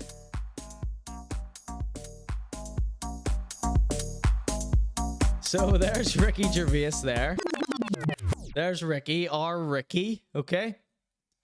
So if like me, you were a big Ricky Gervais fan, I guess I still am, you know, it's just, do you start hating people if they stop making, they continue to make stuff and then it just doesn't please you as much as the old stuff? I don't think it's right just to hate someone. You just go against all the good stuff that they've made. So I was a big fan of the Office, obviously, and Extras as well. And but what I really liked the best were these XFM shows that he did back in the day with Steve and Carol. Okay. And something that I couldn't care less about is this little book that he made called Flanimals, right? There he is, old Ricky. Looking very like Marcus O'Leary. So, Flanimals, who gives a crap? Remember when this came out, it was like, I saw some of the promos for it, and it's all like very basic stuff, it's just funny names, funny drawings, whatever, who cares? It's a kid's book. But look at this absolute mammoth paragraph from Turbo Island. Turby, we call him. People that like him call him. He says, he did this post. It's like a 5-slide post, right? Maybe more here. Look at all this. With evidence. Those are all slides of evidence. Welcome in, Coincidental. You've just joined us for Turbo Island exposes Ricky Gervais for copying. Turbo Island says, F Flanimals. This is a PG stream. Like him or loathe him today, the whole nation had a big boner for Ricky in the early thousands. So when Flanimals came out in 2004, there were a copy under Christmas trees up and down the land. A nice and easy £10 purchase for the wacky one in the family. I was already deep into the weird ass when the book came out. So my toes curled up a bit when I unwrapped my copy, Saw's mum. As I flicked through, I knew instantly that I'd never flick through this thing again. It was with Bernardo's by February. I'm not a big fan of the illustrations. They look like they were all bashed out in 1 week. They all look quite samey. Fat, splodgy monsters that look more like a cartoon haggis than an animal of any sort. But Gervais didn't draw them, and that... But Gervais didn't even draw them. That was Rob Steen. It was Rob Steen that did the work, without being credited on the covers. Now, in my memory, he was heavily credited alongside Ricky Gervais at the time for the promo. That's what I remember. That's what I recall. And I didn't give two craps about this. All Ricky Dicky seems to have done is come up with a handful of nonsense names. Glonk, Munty-Flumple, Underblange, quite like that one, Grundit, Coddleflop, etc. So random, everybody cried. His contribution to this book seemingly took about 10 minutes. I had planned to direct hate speech towards these innocent fictional creatures anyway, but while collecting imagery, I learnt these so-called flanimals were all rip-offs from a more lo-fi publication called Captain Potty's Wildlife Encyclopedia. Can't believe it. Our Ricky would do such a thing.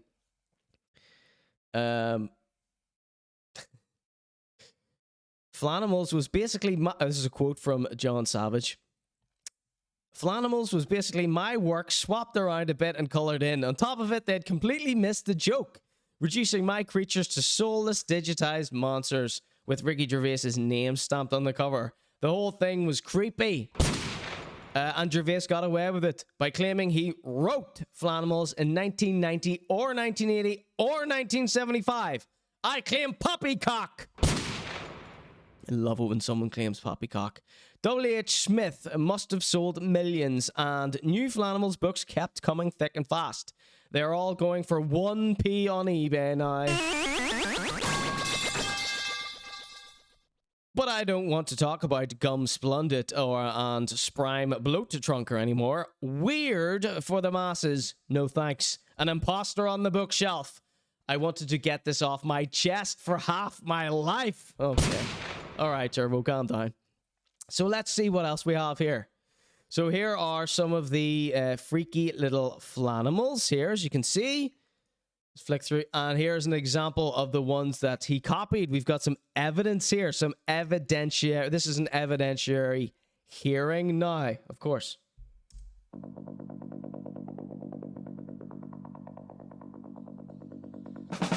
All right.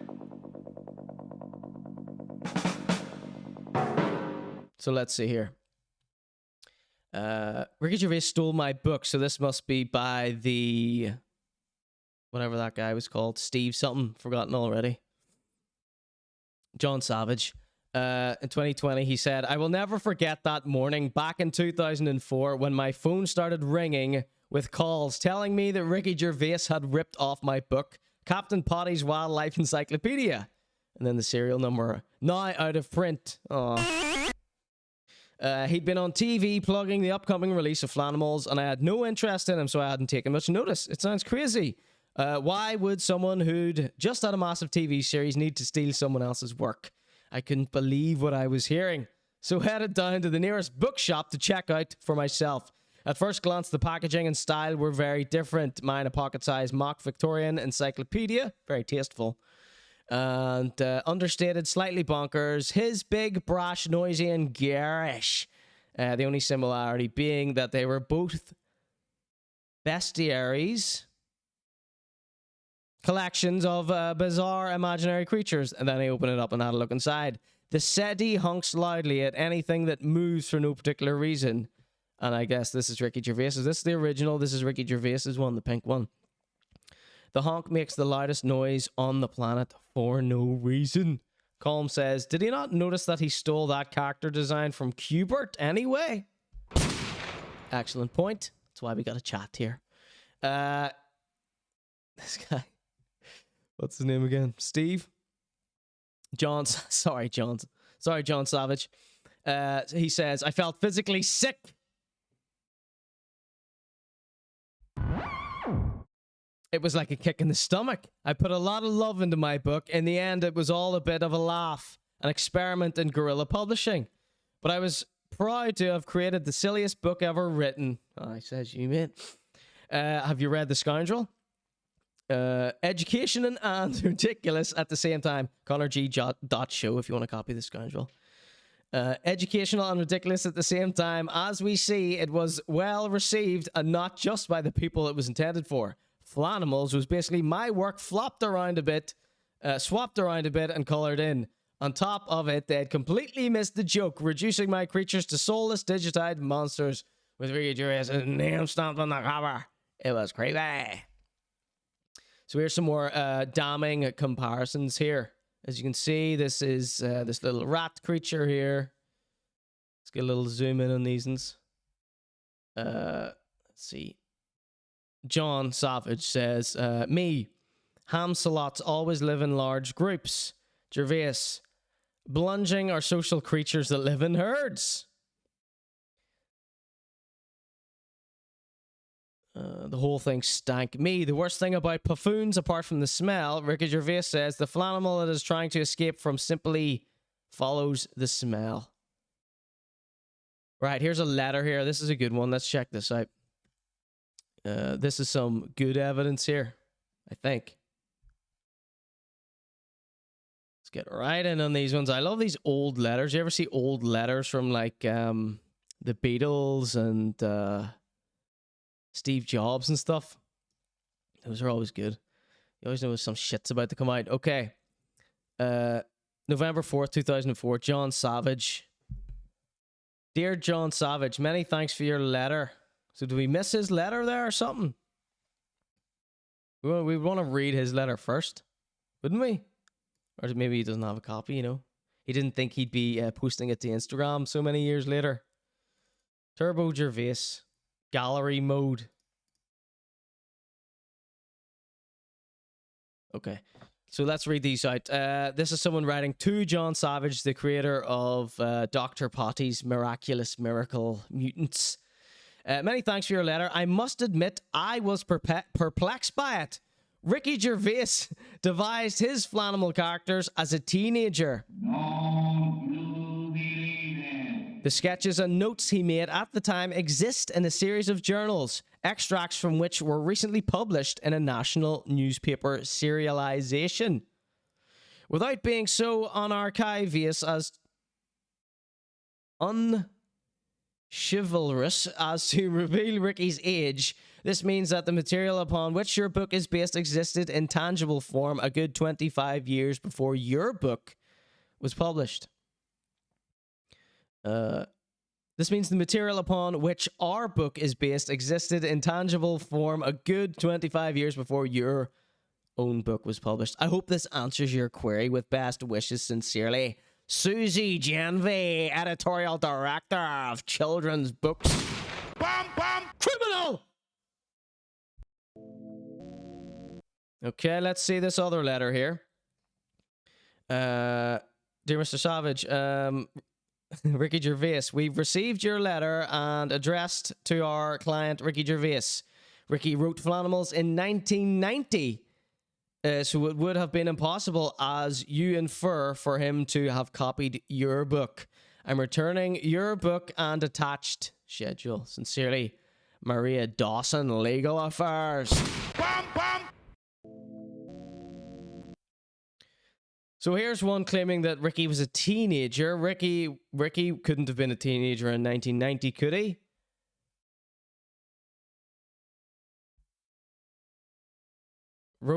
Ricky wrote Flanimals in 1990. He wrote Flanimals as a teenager. You do the maths, right?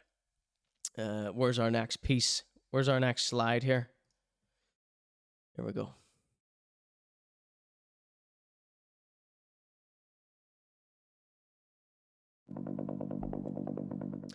According to a perplexed Susie Genevieve, Faber and Faber's then editorial director, Ricky Gervais first devised his Flanimal characters as a teenager. But according to PFD, Ricky wrote Flanimals in 1990. Make your mind up, guys. Ricky would have been a teenager in the 70s. There you go. So a discrepancy of some 15 years. In a later meeting with Shillings, yet another account was given. They referred to me a series of scribbled sketches and notes suddenly accumulating in a ring-bound A5 pamphlet format manuscript circa 1998.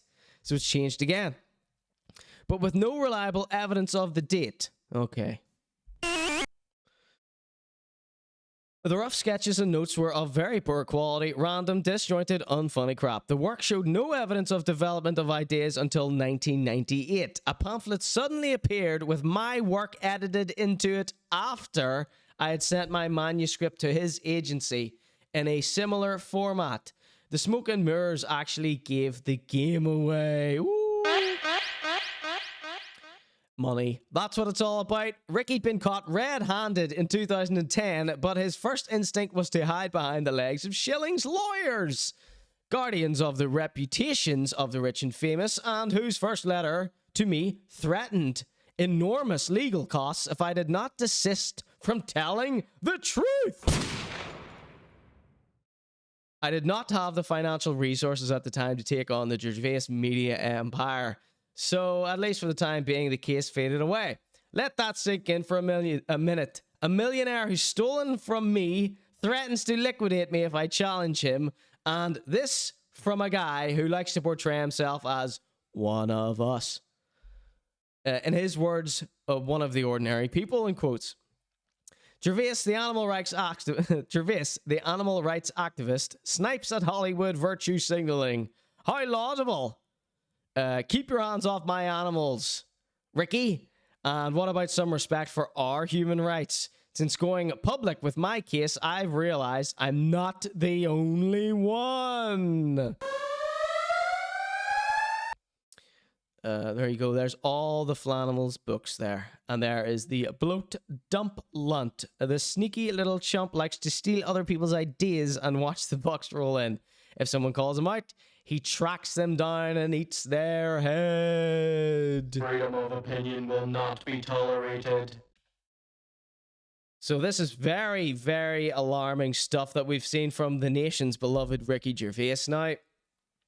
Ricky Gervais been entertaining us, you know. Could Ricky have just seen this and accidentally sucked this into his brain and regurgitated it? Happens all the time. Does happen all the time. But to be called out it and not just put your hands up and go, oh yeah, shit, sorry. Here's some small amount of cream from the top. No. You take influence from something without realizing it. That is copying. But as soon as you realize, you should be like, oh shit, let me divert path here. Not do 20 other books about it and try to ruin the poor man. Unbelievable. There you go. The nation's beloved Ricky Gervais. Exposed by Turbo Island and John Savage, creator of Mr. Martini's Wonderful World of Poppycock Pets. Let's see. He was desperate to be Tony Hadley, says Colm. Embarrassing, says Rare Witch. Shona dancing. I've only seen photos. I want to see the vid. Can we look at one? The oldest teenager ever, says Coincidental. Welcome in. Let's see. Stroking is stroking. So he was. He was in a pop group, yeah.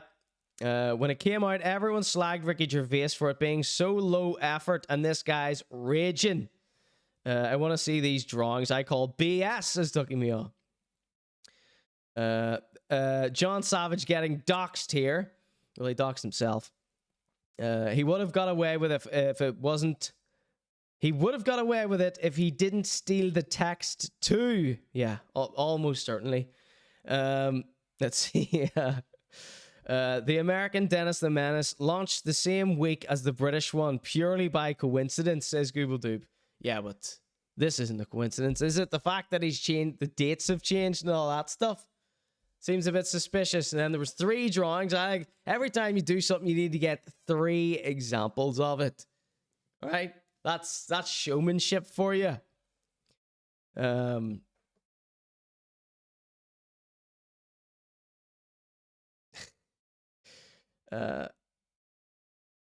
It's shady, says Ducky Meow. What's this video you've sent to us? Oh, this is Ricky Gervais's pop band, Shona Dancing. I also heard that he was the manager for the band Jet as well. Did you hear that? Now let's give a big welcome to a brand new duo. Their new single's called More to Lose, and they are Shona Dancing! Alright, let's check it out. Shona Dancing featuring the Ricky Gervais. Our Ricky. We still like Ricky, okay? There he is, he's gorgeous.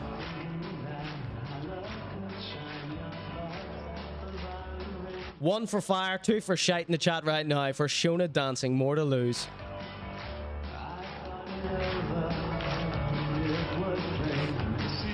This is his Bowie impression.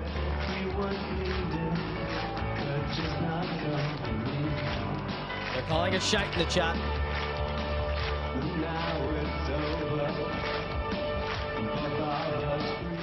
Let's see. Dr. says it's a pretty clear case of plagiarism, made all the more funny because the original work was so bad to begin with.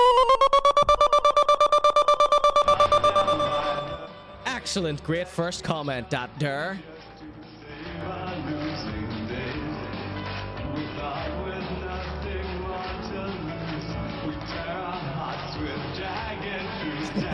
Karaoke quality, says Rob.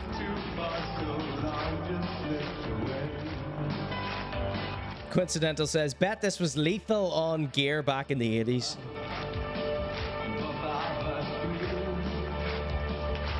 Or 90s, the dates keep changing. Steve Man 17 is in with another good first time chat. He says he'd never seen Bowie, came up with this look as a 5-year-old in school.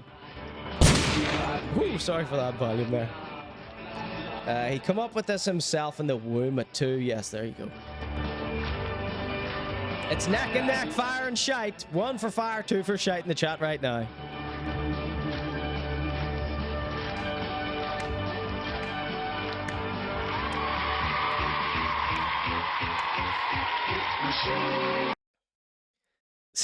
So there you go. That was Ricky Gervais, the man who steals everything.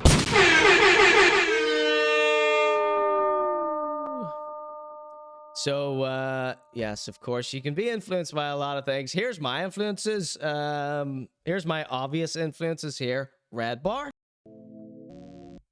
DJ Who Kid. And Opie and Anthony. And who else here? Paul Morrissey. Yep, that's me. This is the ConorGShow.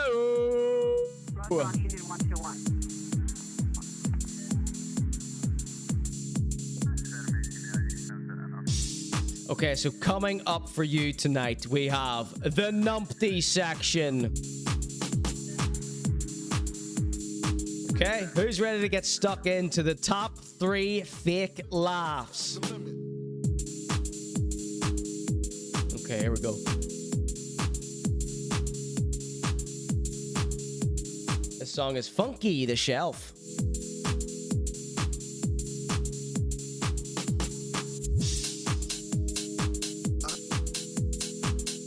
Okay, here we go. First entry into the top 3 fakest laughs online that I could find for the segment. Remember I was saying get 3?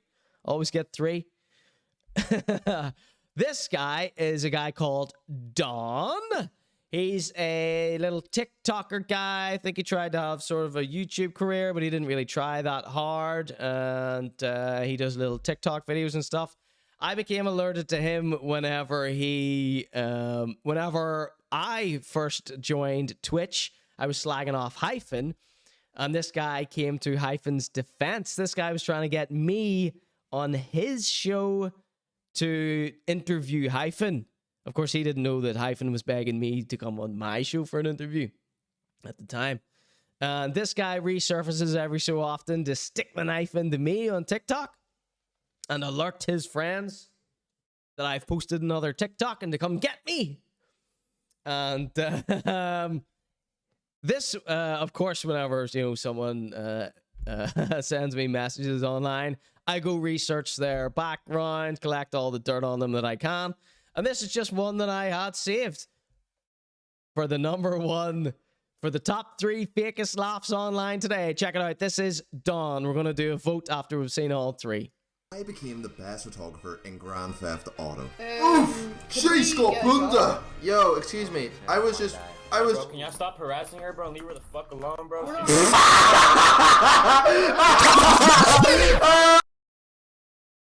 Okay, so... The fuck alone, bro? Here we go. Excuse me. I was. Bro, can y'all stop harassing her, bro, and leave her the fuck alone, bro? Dat Dur says, saying Kumi is an inspiration isn't something I'd say out loud. Alright, come on. No, I don't mean nowadays. I said Opie and Anthony. They were good. They were good back in the day. Not anymore. It's the same thing we're talking about Ricky Gervais. You can still like the stuff they did back then. Doesn't mean you have to love them and worship them now, Dat Dur. Let's see. Let's see. I'd say you're more Patrice. He was also shit. Let's not kid ourselves here. Jed, RP, and GTA 5. All right, so there's number one, fakest laugh. Our number one entry here is Dawn for the fakest laugh competition. Number two, we have one sent in by Ducky Meow here. Let me just find my little fake laugh folder, okay? So here is our number two entry in the fake laugh thing, okay? So I don't know. I don't really get what these are like strangers, I guess, talking to each other on TikTok. I think this is what people do on TikTok. They've got someone has one group of people, you know, them, or they're influencing their crowd or whatever, or their followers. And then they team up with another TikToker to bring together, you know, they do a cross section. That's why all these people do all these podcasts. That's why Psychic Glenn's always doing all the comedians' podcasts. John Sue has all the comedians on his podcast. You know, they're interchanging, they're intermingling audiences. Okay? I don't do this. I can't imagine talking to a stranger. I'd rather die. But here's this guy. I believe he might be Northern Irish. He's looking at his phone like it's a sausage supper. Okay. Okay, number two in the entry of top 3 fake laughs. We're going to put it to a vote afterward. Oh, what a surprise. Well, we know who sent me this video, so that it's not a surprise that there's no audio, okay? She was smiling at him at first. I thought, oh, like she's a nice old woman. I'm so glad you appreciate it. Thank you. She's a nice. Oh, Ricky Gervais' song was voted shite by the people there. old woman. And then she goes, oh, is that Happy Meal? Oh, I hope that Happy Meal's not for him. And I was like, yeah, like he loves a Happy Meal. And she's like, babies having babies, just feeding them junk food. I said, it's protein. I said, it's a burger, you bitch. I said, hush your mouth. And then her face was like, oh. I thought, yeah. Look at his eyes. Can do one, mate. Thank you, Frankie. Oh, I can't lie. After this, I want to battle. Oh, is that Happy Meal? Oh, I hope that Happy Meal's not for him. And I was like, yeah, like he loves a Happy Meal. And she's like, babies having babies, just feeding them junk food. I said, it's protein. I said, it's a burger, you bitch. All right, so I'm just getting the poll ready. Let's watch this one more time. That Happy Meal's not for him. And I was like, yeah, like he loves a Happy Meal. And she's like, babies having babies, just feeding them junk food. Very, very appalling, atrocious, devilish little laugh there that you've done. Okay, so that was David. Everybody give it up for David. And we have probably not the what's the opposite of underdog? What am I trying to say here? The forerunner for this race, we have none other than Paul Morrissey. And he is doing a little reaction video on Conor McGregor. So check this out. Hold on to your seats, folks, because this is bad. Here we go. It's Paul Morrissey. If you want to entrant number 3. know what my ass smells like, just ask Khabib, because he smelled it for the entire first round. And also, if you want to know what my knuckle feels like or tastes like, just ask his blood brother and his cousin. Conor, how do you always come up with these metaphors? I simply speak the truth. I simply speak fact. It was 15 seconds. 15 seconds into round number 1. He dove for my legs. He dove for my legs and held on. For the entire first round, he held onto my legs and had a good smell of my sweaty jockstrap. So if any of you are interested, just ask him. Is everybody looking at this? Is everybody looking at this? Can everybody see what I'm seeing here? This fake laugh? This is off the Richter scale, this one. Just Conor's asshole smell. Ooh.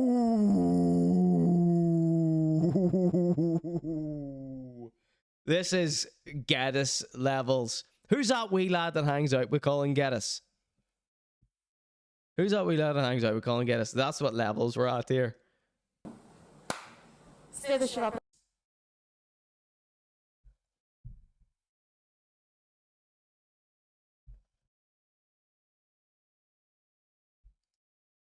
Пожалуйста, есть у кого-то микрофон? Да, у меня микрофон. Всем привет, Игорь Лазорин, Тасс, он же Игорь, как дела? Hello, Conor, welcome to Moscow, I'm here. Okay, that was our third entry into the top 3 fakest laughs.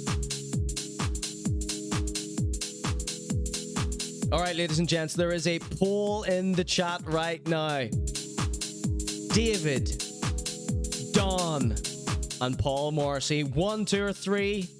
I'm just getting these screenshots of all of these faces up on the screen for you to vote so you can remember. Who was your favorite cretin? Don, David, or Paul Morrissey? Don was the first guy. David was the second guy. Paul Morrissey was our last guy.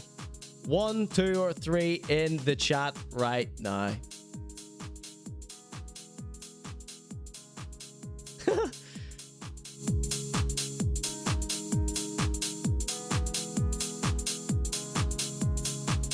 I mean, it has to be Paul Morrissey for me. It simply has to be. I did like David's, and Don's fake laugh has been haunting me for years, to be honest. Ever since he came into the chat that night, he has been haunting me.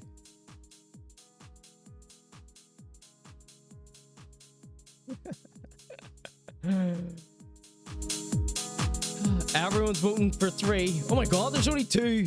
There's only 2 votes on here. I didn't look at the screen like an idiot. I've destroyed my segment there. Hold on a sec. Shit. Crap. All right, give me 1 second. Let's redo this poll. This is not good enough for you. Damn.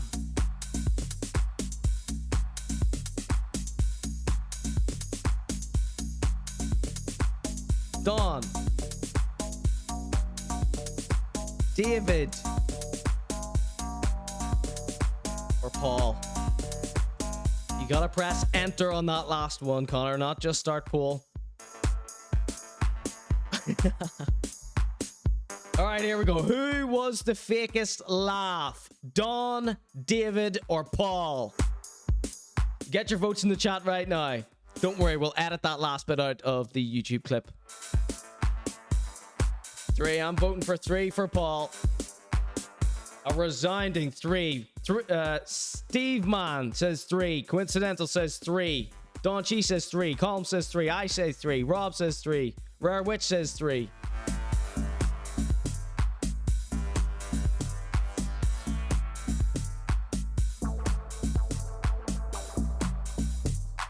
I was. Bro, can y'all stop harassing her, bro, and leave her the fuck alone, bro? There's young Don there. Okay, then we have Dave. Smiling at him at first. I thought, oh, like she's for him, and I was like, yeah, like he loves a Happy Meal, and she's like, babies having babies, just feeding them junk food.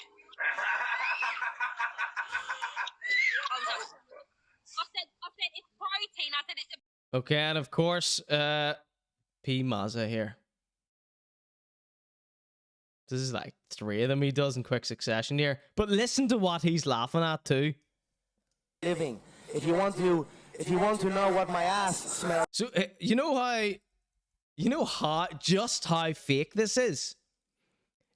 He's doing a reaction video, right? But he has already watched the video. That's what he does with all of his reaction videos. He's already watched them. He's already watched 10 other numbskulls like him. Sorry, no, famous people. Famous numbskulls. Rat and Link, those type of people. MMA podcasts, you know. He's already watched their takes on it. Barstool Sports type guys. He's already seen what other people say. And watched the clip because he loves McGregor. He's watching every single piece of McGregor that comes out. So see this little like nail looking thing? That's him acting. That's him patiently waiting for the laugh portion to come in. By the belt. The man sniffs jockstraps for a living. He sniffs buttholes for a living. If you want to know, his eyes are totally dead and he's concentrating more on his preening, says Rob. That whole second one is woeful. Like something out of AFX Twin. The Paul picture is actually scary if you turn the brightness down. All right, we'll have a little edit of that in a moment. What my ass. Okay, so it is a resounding 100% for Paul here. Let's full screen this. Let's get this in its full glory. Paul, you are the #1 fake laugher of this evening's numpty section. Here we go. Oh. For a living. If you want to know what my ass. See, he almost let the big laugh go, but he couldn't big laugh at that and then, you know, reload that big laugh again, so he had to do a small laugh. He sniffs buttholes for a living. So he almost went into it and he reined it back in. If you want to know what my ass smells like, just ask Khabib because he smelled it for the entire first round.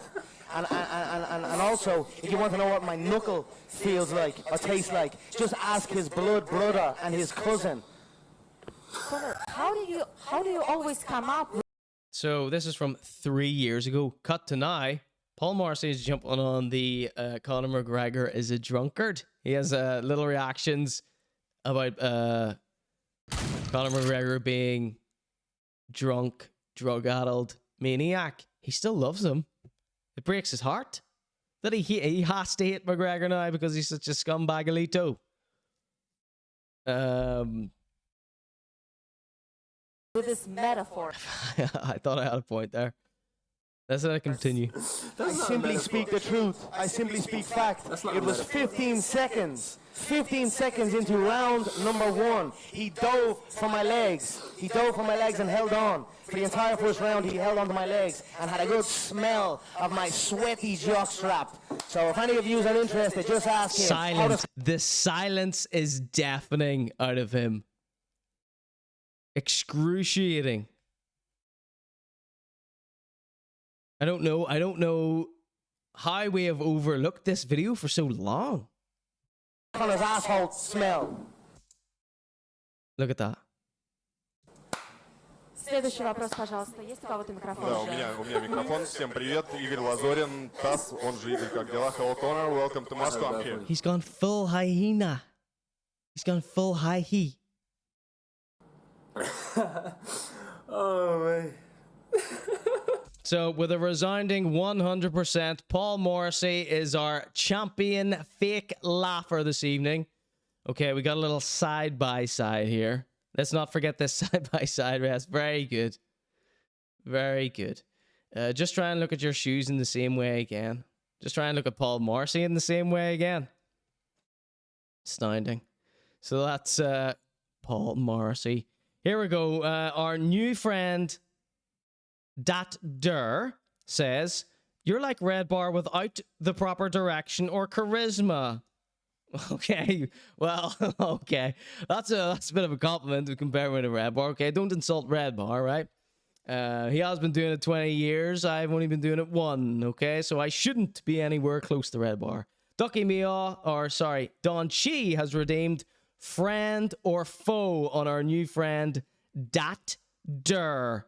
Because Dat Der says, "This is boring." No one's forcing you to watch, mate. Okay, you're being friend or foed. If you're a voted friend, you get to stay, and we give you another chance. And there's a possibility we will all fall in love with you, and you fall in love with me, and we become friends forever. If you're a voted foe, you get banned from the chat for life. It couldn't be more fair than that. All right, let's do a little poll here. Friend or foe with our new possible enemy here, Dat-Der. I had such high hopes for you, Dat-Der. You came in so strong.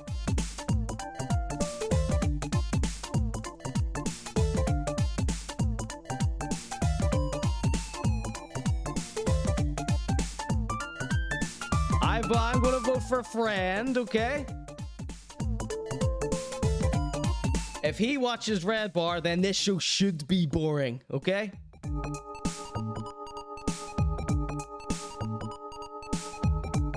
Press 1 for friend, 2 for foe in the chat right now for our new guy, Dat-Der. I'm voting 1, I want to keep him.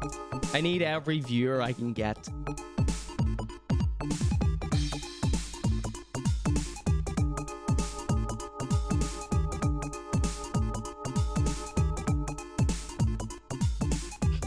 This is fantastic. Whoever thought of this here?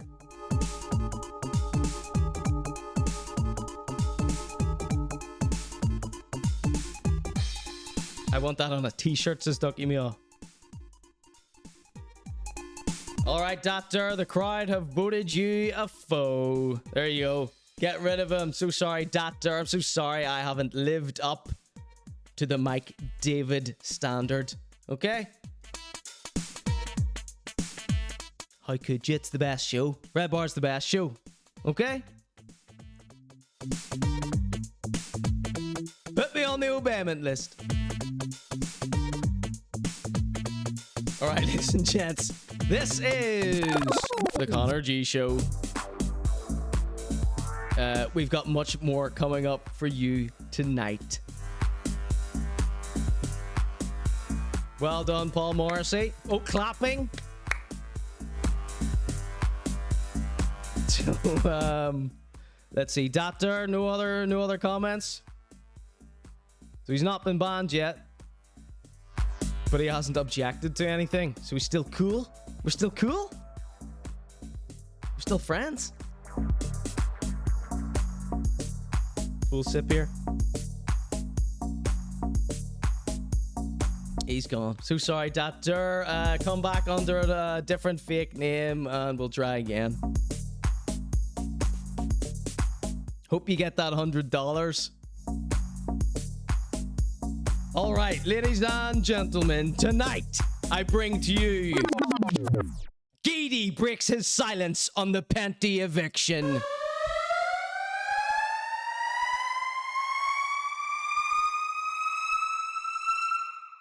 Last week, of course, we had Jed's heartbreaking video of him talking about the lessons he had learned and the reasons why he was leaving the PENTY. He claimed that it just wasn't for him anymore. No.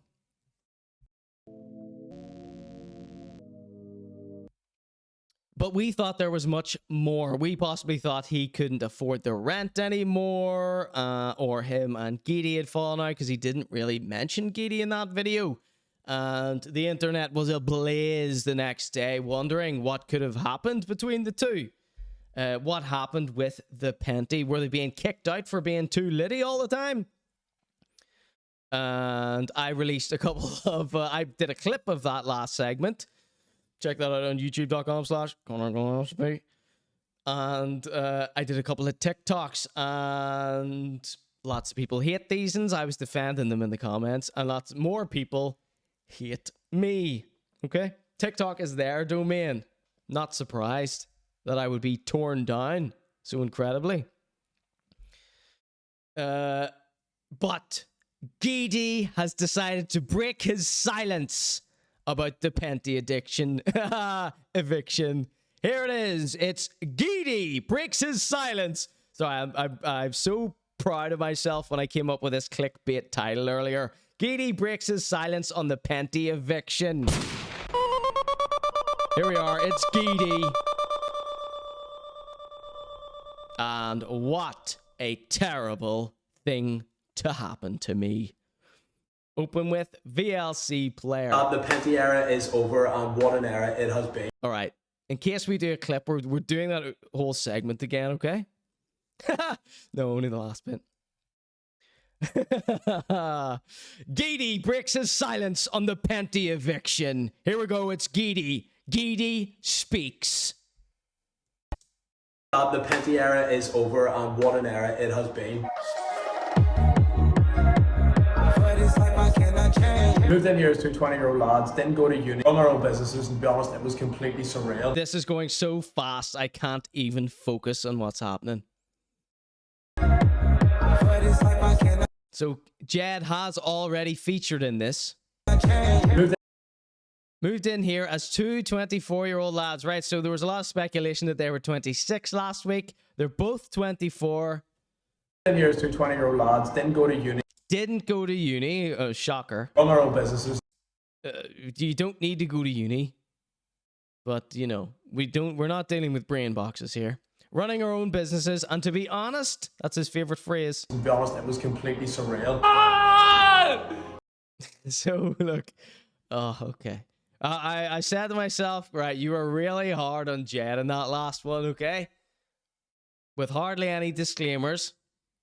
I was frightened a lot of people on TikTok this week with my Jed coverage.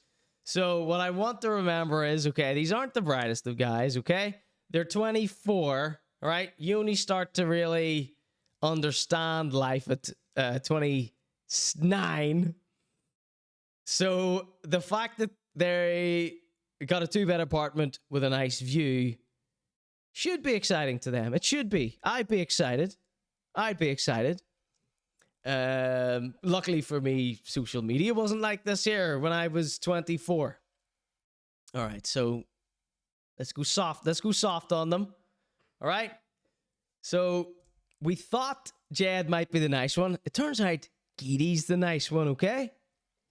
Ducky Meows redeemed the Be Nice challenge. All right, let me warm up a bit here. Yes! Look at the excitement. Yes. Oh my god. Throughout the year, so many unbelievable experiences, so many memories that I'll definitely check. So many memories. It involves drinking and jumping up and down. And remember forever. Always look back 3 podcasts of the Hard Listen podcast. on this period with nothing but great memories, met some unbelievable people. So what's next from here? Going forward, I definitely want to be Jed, Costa. Those are the only unbelievable people you met. a lot more dialed in on the business. A lot more dialed in on the business. Good. Has he got himself an office here? He's got himself a private jet. First trip is at the end. What's that? EasyJet? He's posing outside, out the front of EasyJet. Forever. Always look back on this period with nothing but great memories, met some unbelievable people. So what's next from here? Going forward, I definitely want to be a lot more dialed in on the business. Good, so you should be. And on travel. First. So, is he posing on the steps of an EasyJet here? That's what Orange is, right? It's not really a flexi airline. Let's just pretend this is a private. Trip is at the end of the week here, going out to a private. America for 2 weeks. Definitely want to get back to big up. Everyone's going to America for 2 weeks. It's the in thing to do. So a lot more content again. Yeah, ultimately the year. Oh yeah, one of our theories was that Geady got a girlfriend, and that's why he was moving out. PENTY is wrapped up, and what a year it's been. It's the PENTY boys making all their noise. Well, that's why you were kicked out, probably, right? Everywhere we go. And just like that. So we're the PENTY boys. We're making all the noise everywhere we go. Hey, so, but you're not the PENTY boys when you're outside the PENTY.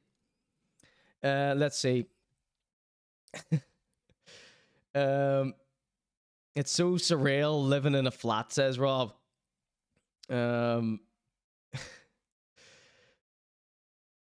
Dialed in. What do you mean? You're going to start doing some work at least? What actually is the business? It's never been clear.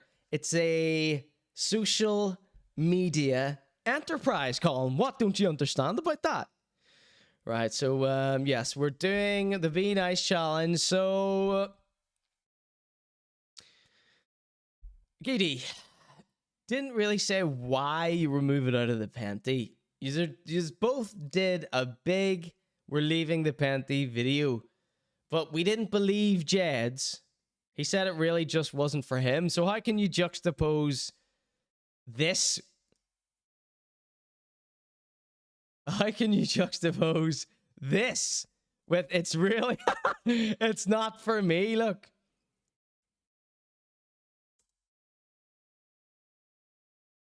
How can you say it's not for you when this was your face?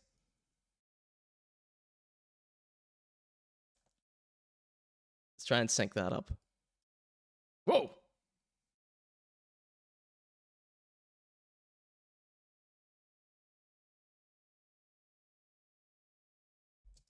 Right? Dialed in LF. Concentrics photographer, coincidental says his job is. Did nothing for a whole year, says Rich. Yeah, they show nothing here.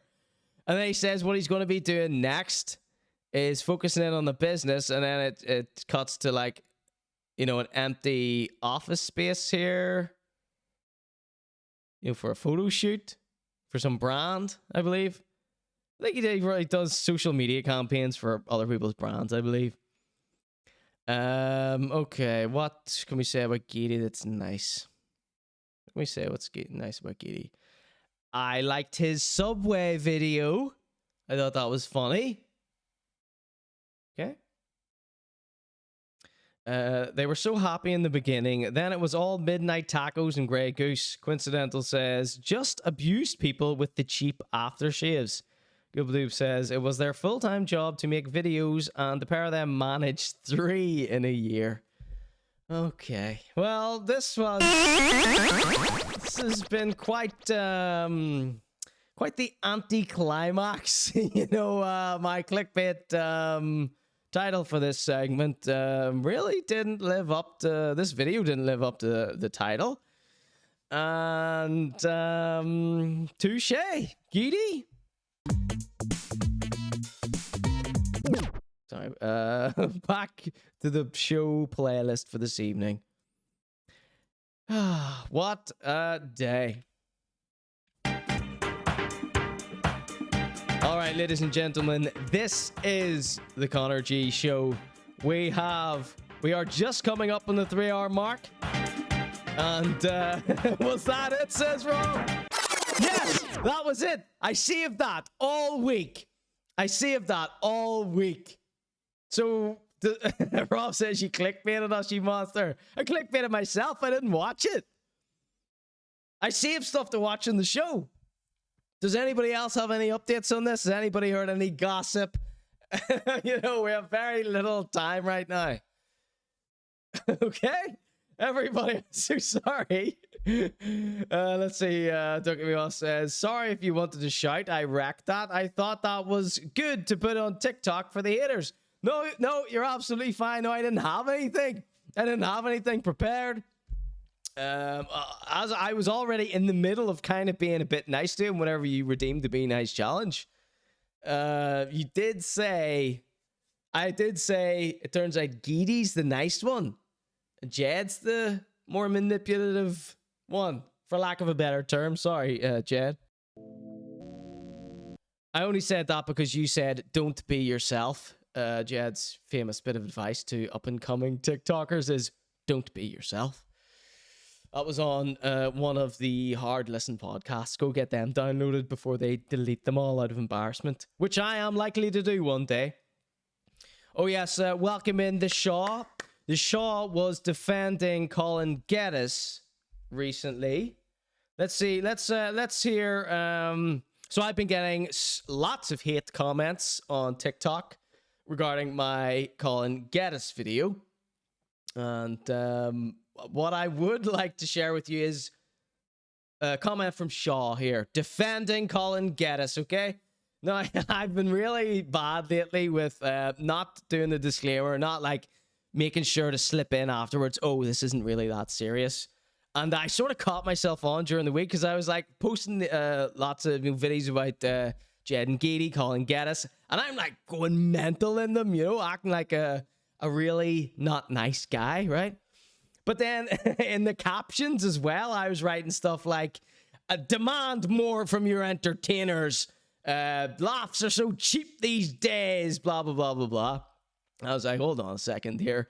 Nah, you're not really, you know, you're supposed to do the performance in the video, not in the caption as well, okay? So I think you are going to like this little comment. Can I read your comment here, Shaw? The Google Dude said, when this video showed up, how could I not watch it immediately? I save everything for the show. I save everything for the show. What's my favorite part of this here? Oh, I actually like Geady now. Jed's just a bit much for me. Geady's actually the good one, which is bad because he's the one that's blocked me. I love that. Degeneration next. Degeneration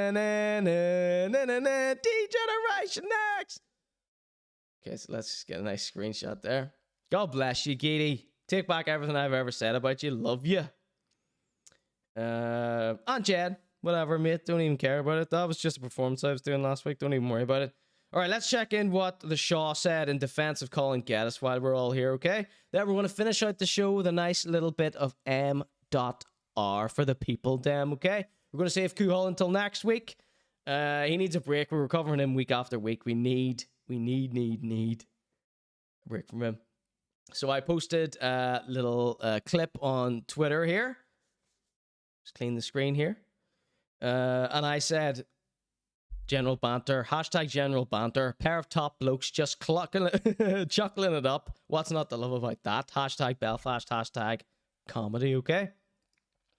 David Shaw in the chat here, King Shaw EO, fires back with, Colin Geddis is absolute top shelf, though. Right?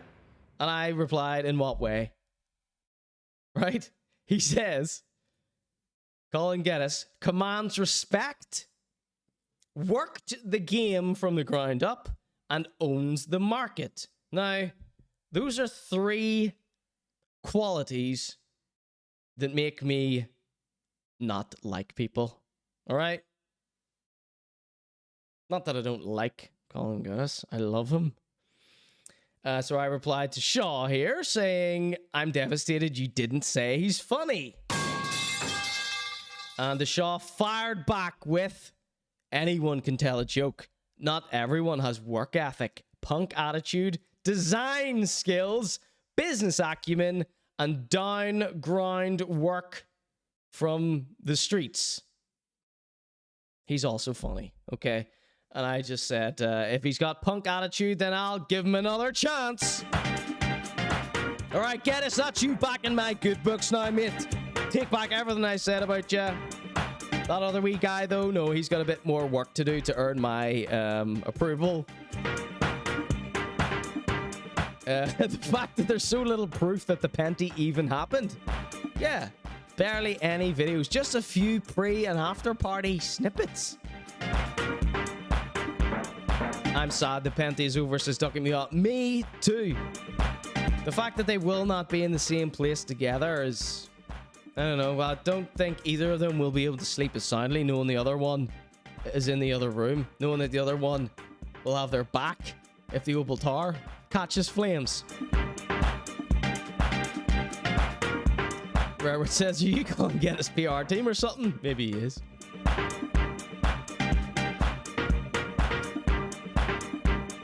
The Shaw is someone who goes to tech conferences in his spare time. Not forced to by work. He actually goes to them of his own volition. That's all you need to know about the Shaw. That's not very punk, says Rarewitch.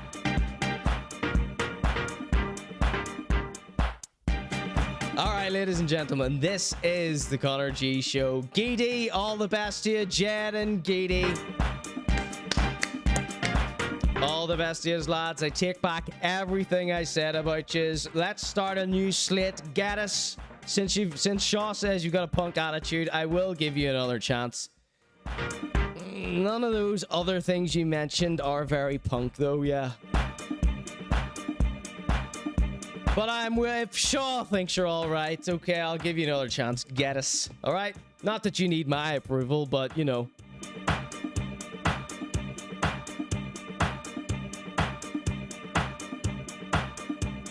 And Jed and Geady, of course, wipe the slate clean. New house, new record. Okay?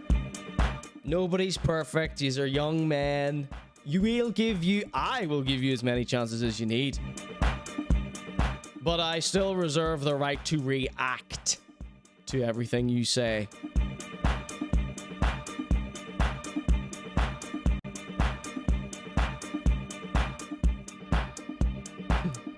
Ducky Meow says, I loved Colin Geddis until he dismissed the Rare Witch video that we showed last week.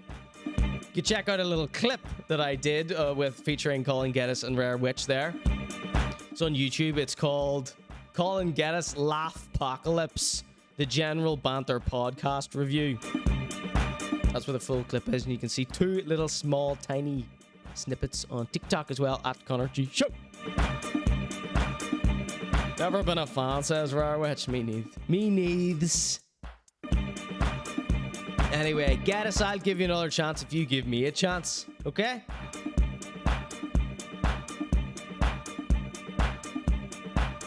Alright, let's take a load off. Let's kick back, relax. Let's head on over to M.R. Now, it's been Carnival in London, England this week. Dickens, London.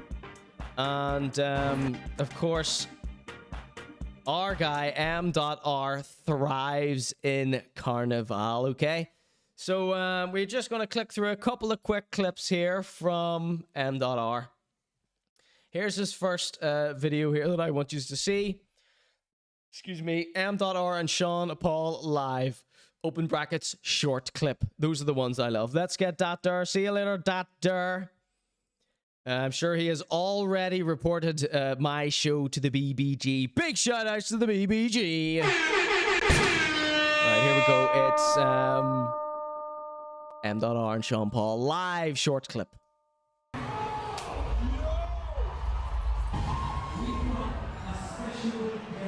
He's got a fresh corn row, a fresh cane row put in.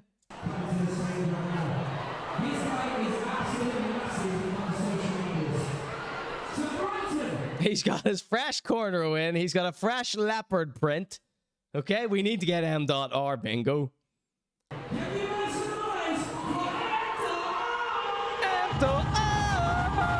You know what would be my dream? If someone was introducing him on stage and they just went, introducing to the stage, it's Cookin' Vibe!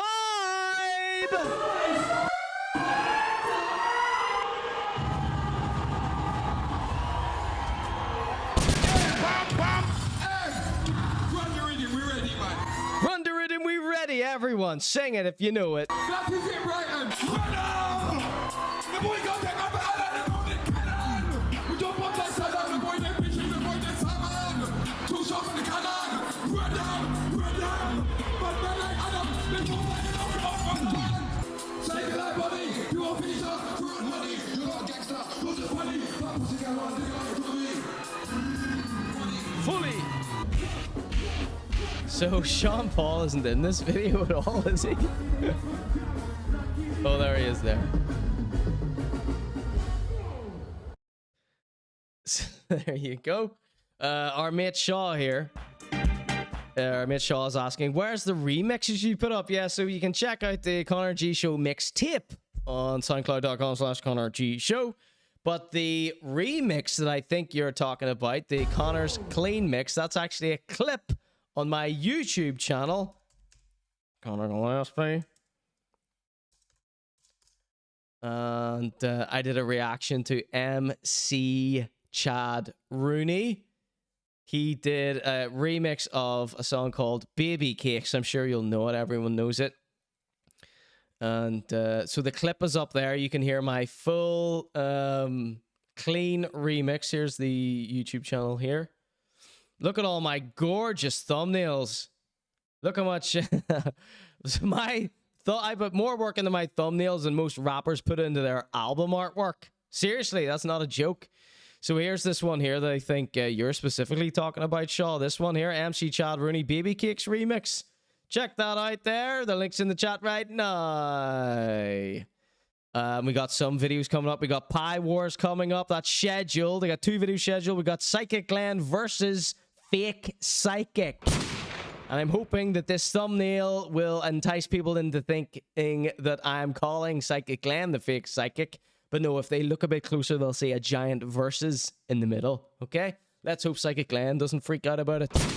Although I'm being very, very, very complimentary about Psychic Glenn defending him and defending his honor in that clip. If you end up seeing this, Glenn. Okay? All right. More M.R. Let's see what he's been up to. Let's see if he has been doing anything at Carnival. And I think we need to check his Instagram page to see that. Anybody have any good ones they have a quick link to? Does he call himself M.Artist? Or M.Artist on Instagram. See what he's been up to. See if he's been shaking his rump at Carnival. Let's just pop over to his Instagram here. Here he is, chilling back, relaxing, all cool, probably in Jamaica. Day going easy. Okay. Could be his back garden. October 4 to 8. He's going to be at Extreme Fest. Featuring Bounty Killer, Tommy Lee, Munga, Raja Wild, Tentic, Stock Boss, Renee 630, M.R. and more. Book your weekly passes now for Extreme Fest. Follow our Instagram for crazy, crazy low res. Ooh, what's he here? Beanie Man. He's meeting Beanie Man here, look. There's Beanie Man and there's M.R. Cut from the same cloth. I'd love to know what he really thinks. He made it, says Rare Witch, his wee face.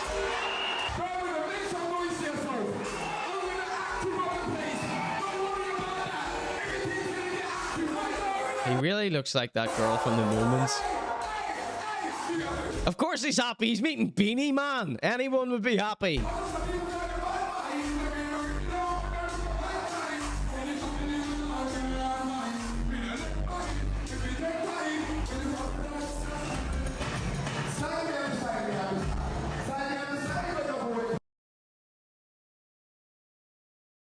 Notting Hill Carnival 6 days ago. This is... Whoa! We're full screening this. Look at this hairstyle.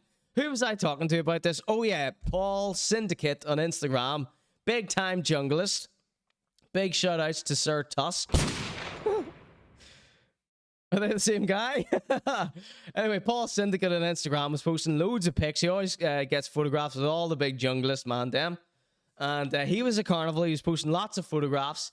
And I left him a comment saying, did you see M.R? Did you spot M.R? And he said, no, was M.R supposed to be there? And like, M.R is always at Carnival. He loves Carnival. This is where he becomes himself. Carnival put years on him, says Rare Witch. Rare Witch, biggest M.R fan there is. He looks like he sells hash out the side of Madden's. He buys hash out the side of Madden's. Yeah, man. Are you M.? He's getting recognized. What's your program? Thank you, my brother. Thank you. Season 11, Cooking Vibe. Every day alive, see there. I is active, rep on. Loving it. Look at him. Cloud 9. I'm gonna show you the vibes today. A good vibes outside with the boys. Oi, oi! Hey, hey, hey. He's abducted some children. Outside, Ringo Vision there, I'm doing things, Tata there. There's his weed smoking pal. I'll be a vibe, we've done mash up a little stage here already. You get me? Cook and vibe, season 11, we're outside. Tell me how you're feeling. We cook and vibe. Oi, oi, sunshine, oh. We cook and vibe. Oi, oi.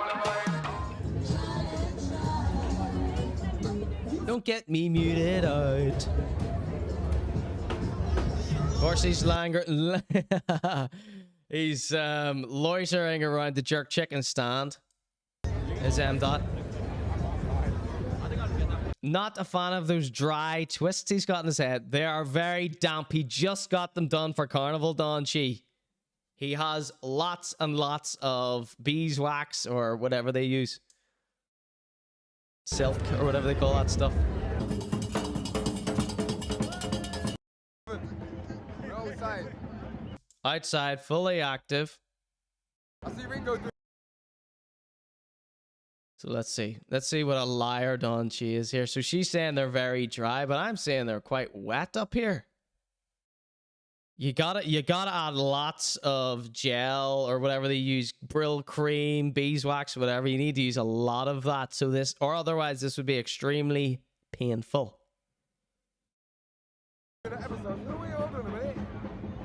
love that, man. We're outside, we're working.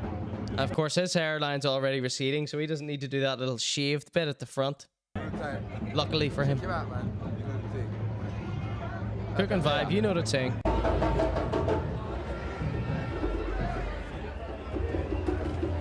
You can get it if you really try. You can get it if you really try. But you must try. Try and try. Try and try. And you'll succeed at last. Just like M.R. succeeded. He met Beanie Man. He opened for Sean Paul. The ends are terrible, says Ducky Meow.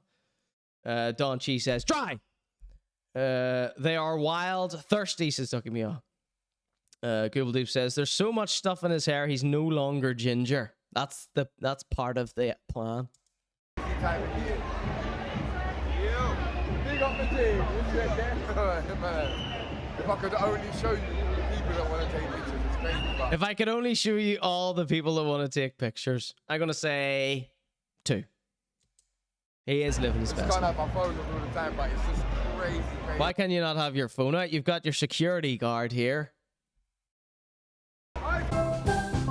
Don't be so paranoid. If you weren't smoking all that ganja all the time, you wouldn't be so paranoid. M.Artist, chuffed to see this guy. If you were in Carnival over the weekend, Rare Witch, you would have got photographed with him.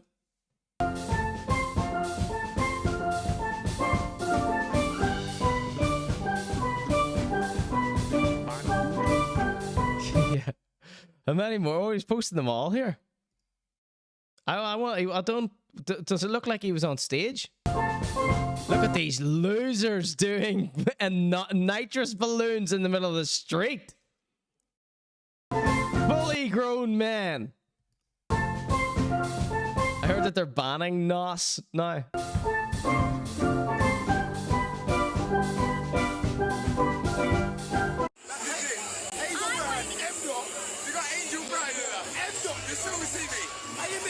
You see me.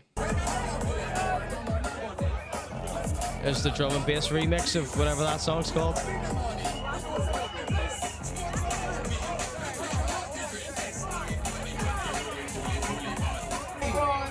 Fully bad. Do you think if I listened to enough Ballisticus on Twitch that he would end up playing M.R by mistake? I wanted to get my hands on those patty fatteners. You give that present back before I lose my temper, Stinky, or you'll face the consequences. Now, don't you try any funny business with me or you'll be sorry. I've got more sense than Sniff has. Get back in your henhouse like good little chickens. Go on, shoot! But I thought you were going to catch the vampire. Oh, yes, the director of the zoo is seeing to that. What if I find it first? Run if you do. But you want to catch it? Yes, of course we do, but if it bites, you're in trouble. Oh, no, not if I bite it first, Inspector. This is Hello who. there, vampire. That's who I think M.R looks like. Self round and choke somebody. I know. How about the tiger? This wee girl here. It's always reminded me of M. And you! He only thought. So I'm overdubbing this over M. This is a segment executive produced by Ducky Meow. Trying to get his fly. I'll get him if he bites me again. Just you watch me do it. Oh, how dare you! Come back, you thief! What are you doing, Lola?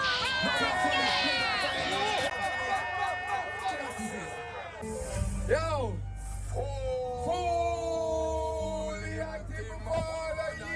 My father, yeah.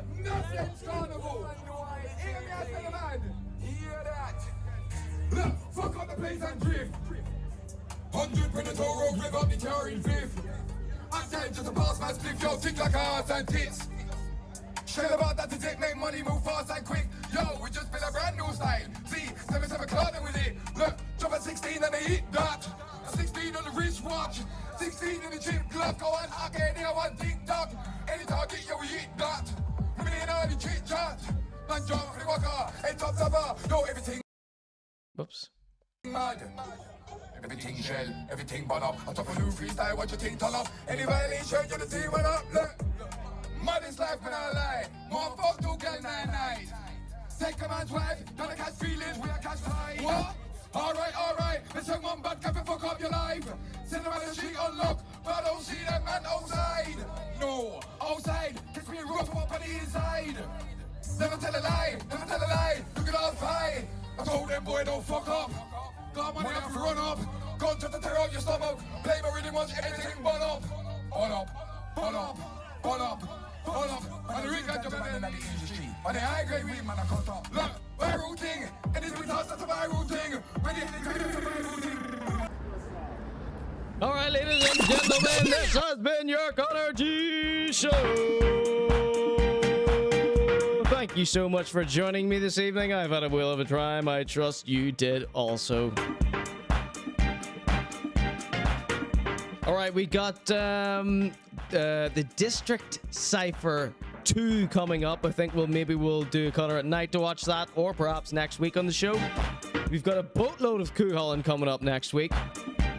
And I think I'm going to play this new M.R freestyle for you to see us out this evening, okay?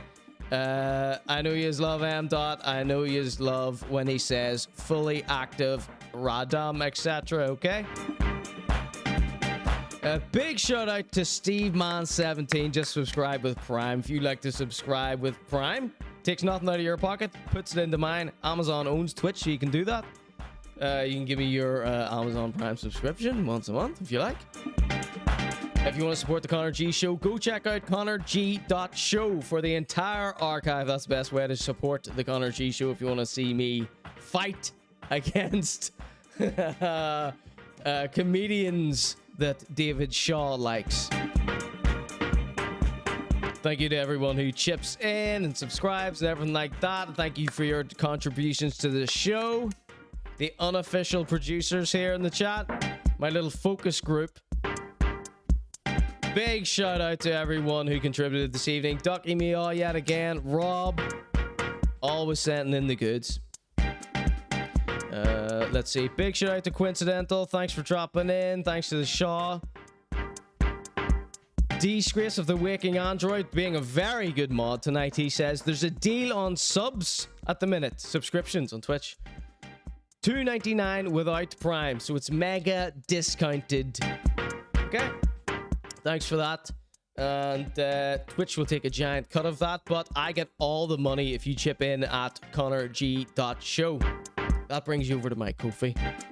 We got a new URL. It's ConorG.show. Go check it out.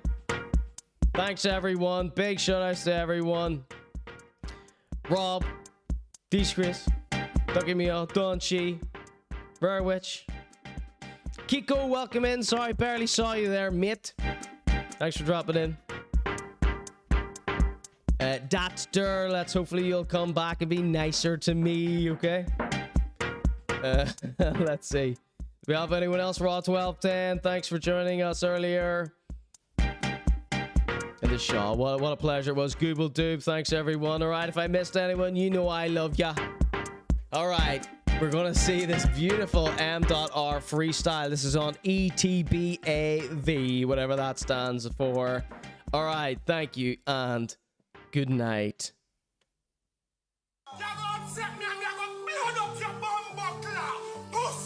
See you later.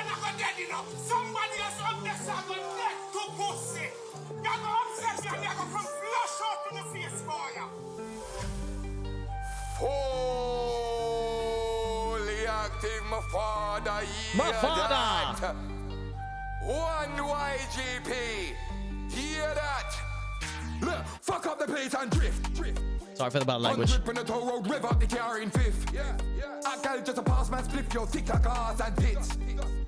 Shell about that Gross. it make money move fast and quick. Yo, we just built a brand new style. Z, 77 Clout then with it. Look, drop a 16 and they hit that. 16 on the wristwatch. 16 in the chip clock. Go on out there on TikTok. Any target, yo, we hit that. We need all the chit chat. Go for the waka, head top summer. Yo, everything mad. Everything shell, everything burn up. I drop a new freestyle, watch your thing turn up. Any violation, you're the team on up. Look, maddest life, man, I lie. More fuck two gal in night. Take a man's wife, never catch feelings, we are catch flights. Alright, but send one bad guy for fuck up your life. Set them at the street unlock, but I don't see them man outside. Outside, catch me in rock for up in the inside. Never tell a lie, you can all spy. I told them boy don't fuck up. Money off the road up, gun just to tear out your stomach. Play me really much, everything burn up. Burn up, burn up, burn up, burn up. Man, a real ganja man in the industry. On the high grade weed, man, I cut up. Look. We're gonna raid into Night Force TV after this. Don't go anywhere. Rolling on the high road thing. High road thing, you don't know what the things that man. Fully active. M dot. That is it. Thank you and good night.